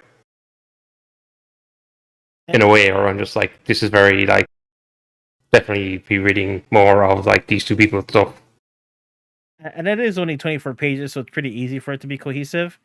But I mean, like we like indie stuff too, so there's no reason why we can't rate it. I was like, oh, what were we on about? I think when we did that last Glazer Blade Triple Lip. What? There was one particular comic.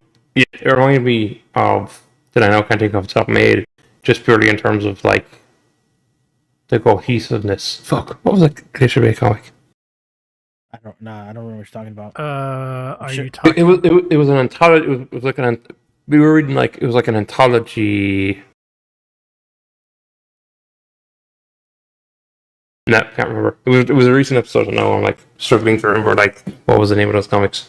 Oh, is it a Wind of Full Sail? That one, or was it the Dream Book? Wasn't a Dream Book. Maybe it was Wonderful Sale. There was a third one though, wasn't there? Carmen Line? Oh, it might be Definitely Carmen don't think Line. I don't know if it's like Carmen Line. From This Flame? All right, I can't remember now.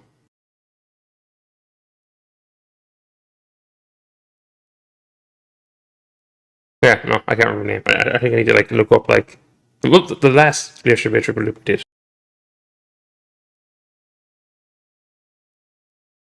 Yeah, that was Favorable Wind on Full Sails, Pandora, and... Oh, was it Mothers?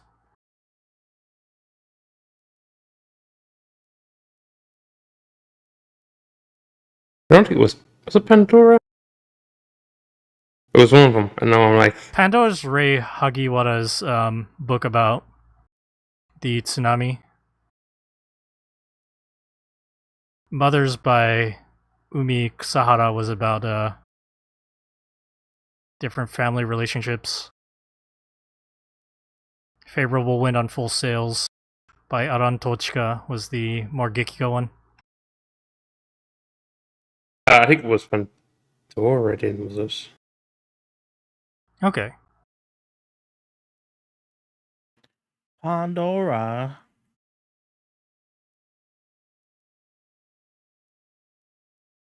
Alright, sorry, keep getting texts from my wife about dinner, so I'm all distracted. Pizza. New York, big New Yorker. No, Dar, that's what you got for dinner tonight. Yeah, and we could be pizza bros. Cross ocean pizza bros. I think my wife is going to a panini place, so I'm gonna get a panini. That's okay, I guess. Paninis are delicious. I wish I still had a panini press. I've been looking at like the last few episodes we did about Glacier Bay stuff. We read a lot of their stuff. They put a lot of good stuff. Like, I know. like, I'm looking at Pandora now. I'm like, oh yeah, look at these watercolors. Oh, we never got to Morgana. Morgana, your favorite is Pretty Deadly? Yeah, also it's fine. I'm just sitting here waiting. No. Yeah, Pretty Deadly, and then Ursula, and then East of West. Yeah, I mean, it was always going to be Pretty Deadly. I came in here with a strong bias, and I will not be budged. Unchanged, So, by East of West or Ursula Oh, talk. certainly unchanged by East of West. Sorry, Hickman. I don't think you're my guy. I'm not sorry, Hickman. The other thing too is every time I read one of these image books by a dude, I'm like, okay, do I know whether or not you're an asshole already? No, or am I gonna yes. find out afterward whether or not you're an asshole? I can't tell you how many times I've been burned by I read like all of Fables way back when, and then I found out Bill That's an Willingham's an asshole. So I'm like, cool, well, all right, there goes, Hold on. You read all the Fables, but you not cop the whole Israel thing and think there's something a bit dodgy with this lad. I read it years Wait, ago, what? and I wasn't thinking that hard about it. There's a bit in Fables. I'm actually not sure that they get this far, but I read about like it's all mystical characters, and they end up having to go to war, and like one of the main guys is like, "We need to be more like Israel. They're doing it right." And I was like, "What the fuck are you on about?" Jesus. Yeah.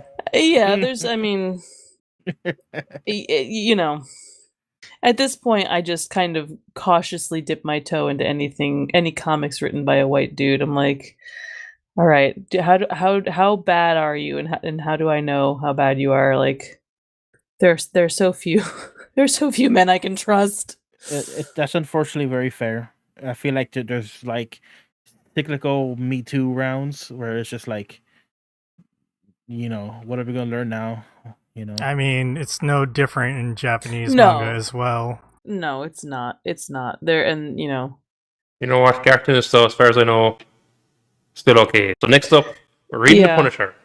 And we're going to find out about, like, Great. the true heart of listen. the true heart of America, what America's really about, industrial warfare and murdering other countries. We'll do another left to right, and I will read that Punisher comic by Garth Ennis, Seamus. How about But that? actually, he's done multiple runs. He's got the Marvel run, the Marvel Knights run, the Marvel Max run, We'll the limited pick edition one. series. I won't read them all. I refuse. The Marvel Pookie one.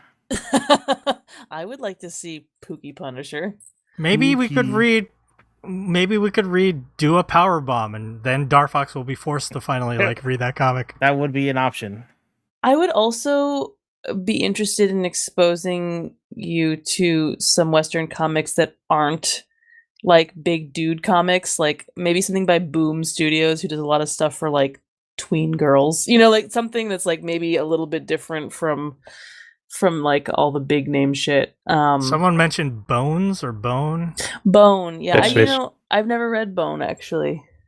I've seen it in Yeah, the library. to be fair, actually, if I was like, what picking stuff that you would like, yeah, it wouldn't have picked. Definitely wouldn't have picked East to West. Probably wouldn't have picked Ursula either. But you did. Yeah, but that's because I was like, because you asked and I was like, well, I want to read those two, so I'm throwing them into this thing. Like, I don't really give a shit what you think about them. Jesus, thanks. From my part, I thought you might actually like Pretty Deadly, so I wasn't as mean. I also just wanted you all to read it because I like it so much. I was fair game. I mean, for that's anything. fair. How do you think most Manga Machination picks go? I'm like, hey, I like this. Let's force everyone to read it. And then things happen like, Otherworld Picnic. Remember that? Lord. Or things like fucking what's the manga about money that Morgana hates? Oh more my than anything? god. Investor Z. So turnabout is fair play for Dakazu. There are stinkers everywhere. You know what we're gonna do? We're gonna read Fence, which is it's essentially it's a Western comic, but it's essentially a sports manga about an all boys school fencing team, and it's gay as shit. Cool. And I think you'd like it, Dakazu. I mean, that already sounds better than. Yeah, no, I think part of the problem is Image Comics. I think part of the problem. I thought Image was good. What happened? No. Here's the deal. Image is one of the first who did creator-owned work. That doesn't necessarily mean it's good work. So Image is like AEW. You're the alternative to the more popular thing. Just because you're the biggest alternative doesn't mean you're good. Okay, this is true. And also the other thing too is Image is just like it's a publishing house that like they'll just publish people's stuff. So it's kind of like there's a lot of stuff published by Image. It's just like a matter of like sifting through a lot of shit to find like the good stuff. This sounds like Akita Shoten, who puts out good shit like Yomish Pedal and Beastars. Anybody ever And read a whole lot of other stuff? Go ahead. Anybody ever read Persepolis? Persepolis. I read the first volume. There are two. I've always wanted to read that, and then we could watch the movie. I'm throwing that out there to the universe. Yeah, we should. It's not happy. No, it's an autobiography about living through heavy. The Cultural Revolution in Iran. So yeah, it's heavy. It's cool though. It's really cool, well drawn. We could read some Kate Beaton stuff. She used to do Hark a Vagrant, which was a webcomic that I loved, and a bunch of her stuff is published. Okay. There's a lot of options out there. We picked the one underground comic and the two like Image, I wouldn't even call these the most popular Image book, but some fairly popular Image books that maybe aren't a full breadth of what you can get in Western comics. I'd say coming out of this first episode of Left to Right, my main thing is I prefer manga because I really like their philosophy on readability. Like, everybody makes fun of Bleach and their white backgrounds being empty, but I'd rather be looking at white backgrounds and cool, like, action poses that I can parse quickly and easily than having to slow down and kind of really stare at a page. Takazu, what I'm hearing here is wah wah wah. I'm a baby. Much like you're like the young bucks here now. You're put in a difficult situation. You're like, no, this isn't what I want. It should all be nice and easy. No, I'm gonna pick the most dense, difficult. Like, I don't know. We're reading Lunar Arctic next. Oh, I will be absent from that podcast, and Darfox can post and record it.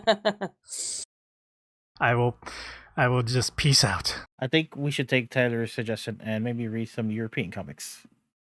Yeah, I would like to too. I've read very few European comics. And I think some of those might have some more art sensibilities close to what Dakazu wants.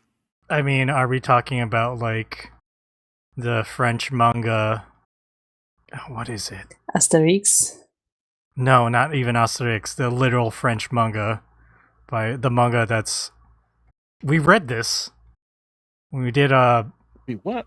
we did a triple dip based on manga created by like people outside of Japan. It was this shonen battle thing, and the kid had horns. It's very fairy tale. Oh, yes. I can't Bro. remember what it's called. You lie. Published by Viz. No. It was real. I remember the episode. I don't remember the manga. I just remember Amazing Agent Luna was on that episode, and I was so not happy. I remember about that. Amazing Agent Luna. I remember that.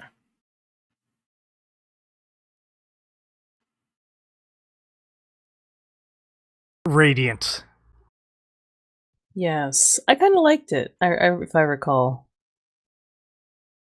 Radiant It's a was little fine. generic. Yeah. Yeah, It was, it was generic and very inspired by Naruto and fairy tale. So it's fine. Maybe I didn't read that one and said I did. Because I don't We're know. learning so much about Dark Fox. I feel like this is like when people copped it, like Dave Meltzer, like a lot of his reviews are just like him submitting stuff to people at the show, like put in as a review, and it wasn't actually him, and it doesn't quite make it clear in the actual observer notes. And it's like, wait, then you're kind of questioning the whole thing. Or I guess the drug doping scandal that happened with baseball that kind of destroyed all their stats. Wow. It's like, Well, can you trust anything Dar said in the last 450 episodes? How much can you trust? Yeah, maybe. Look at his luxurious hair. Oh yeah. Oh, okay. I'm looking at this now. I think I remember. Is this his mom or his teacher? The Okay. one-armed old lady that we Yeah. liked. Yeah. Okay. My girlfriend. Yes.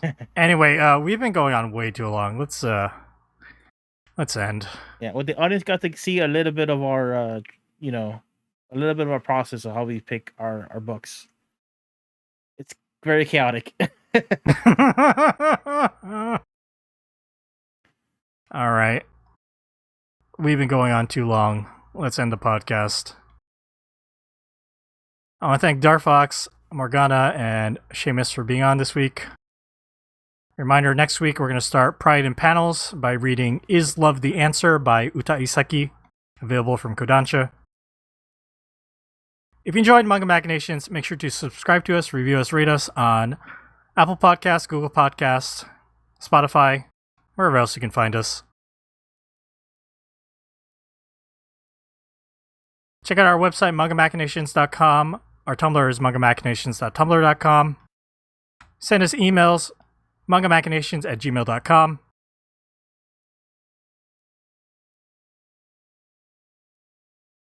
Our Twitter is at Manga Podcast. That's Manga MAC Podcast. Make sure you support us on Coffee. Buy us a coffee. Darfox put the splash page up right there. ko-fi.com/mangamac.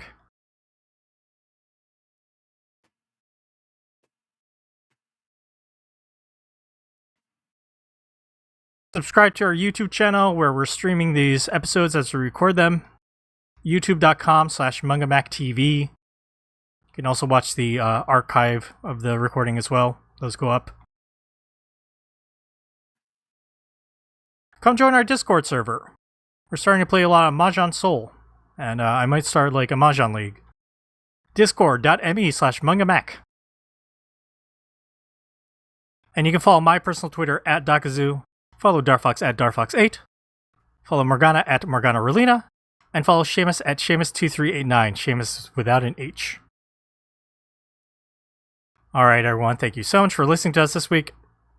Bye bye.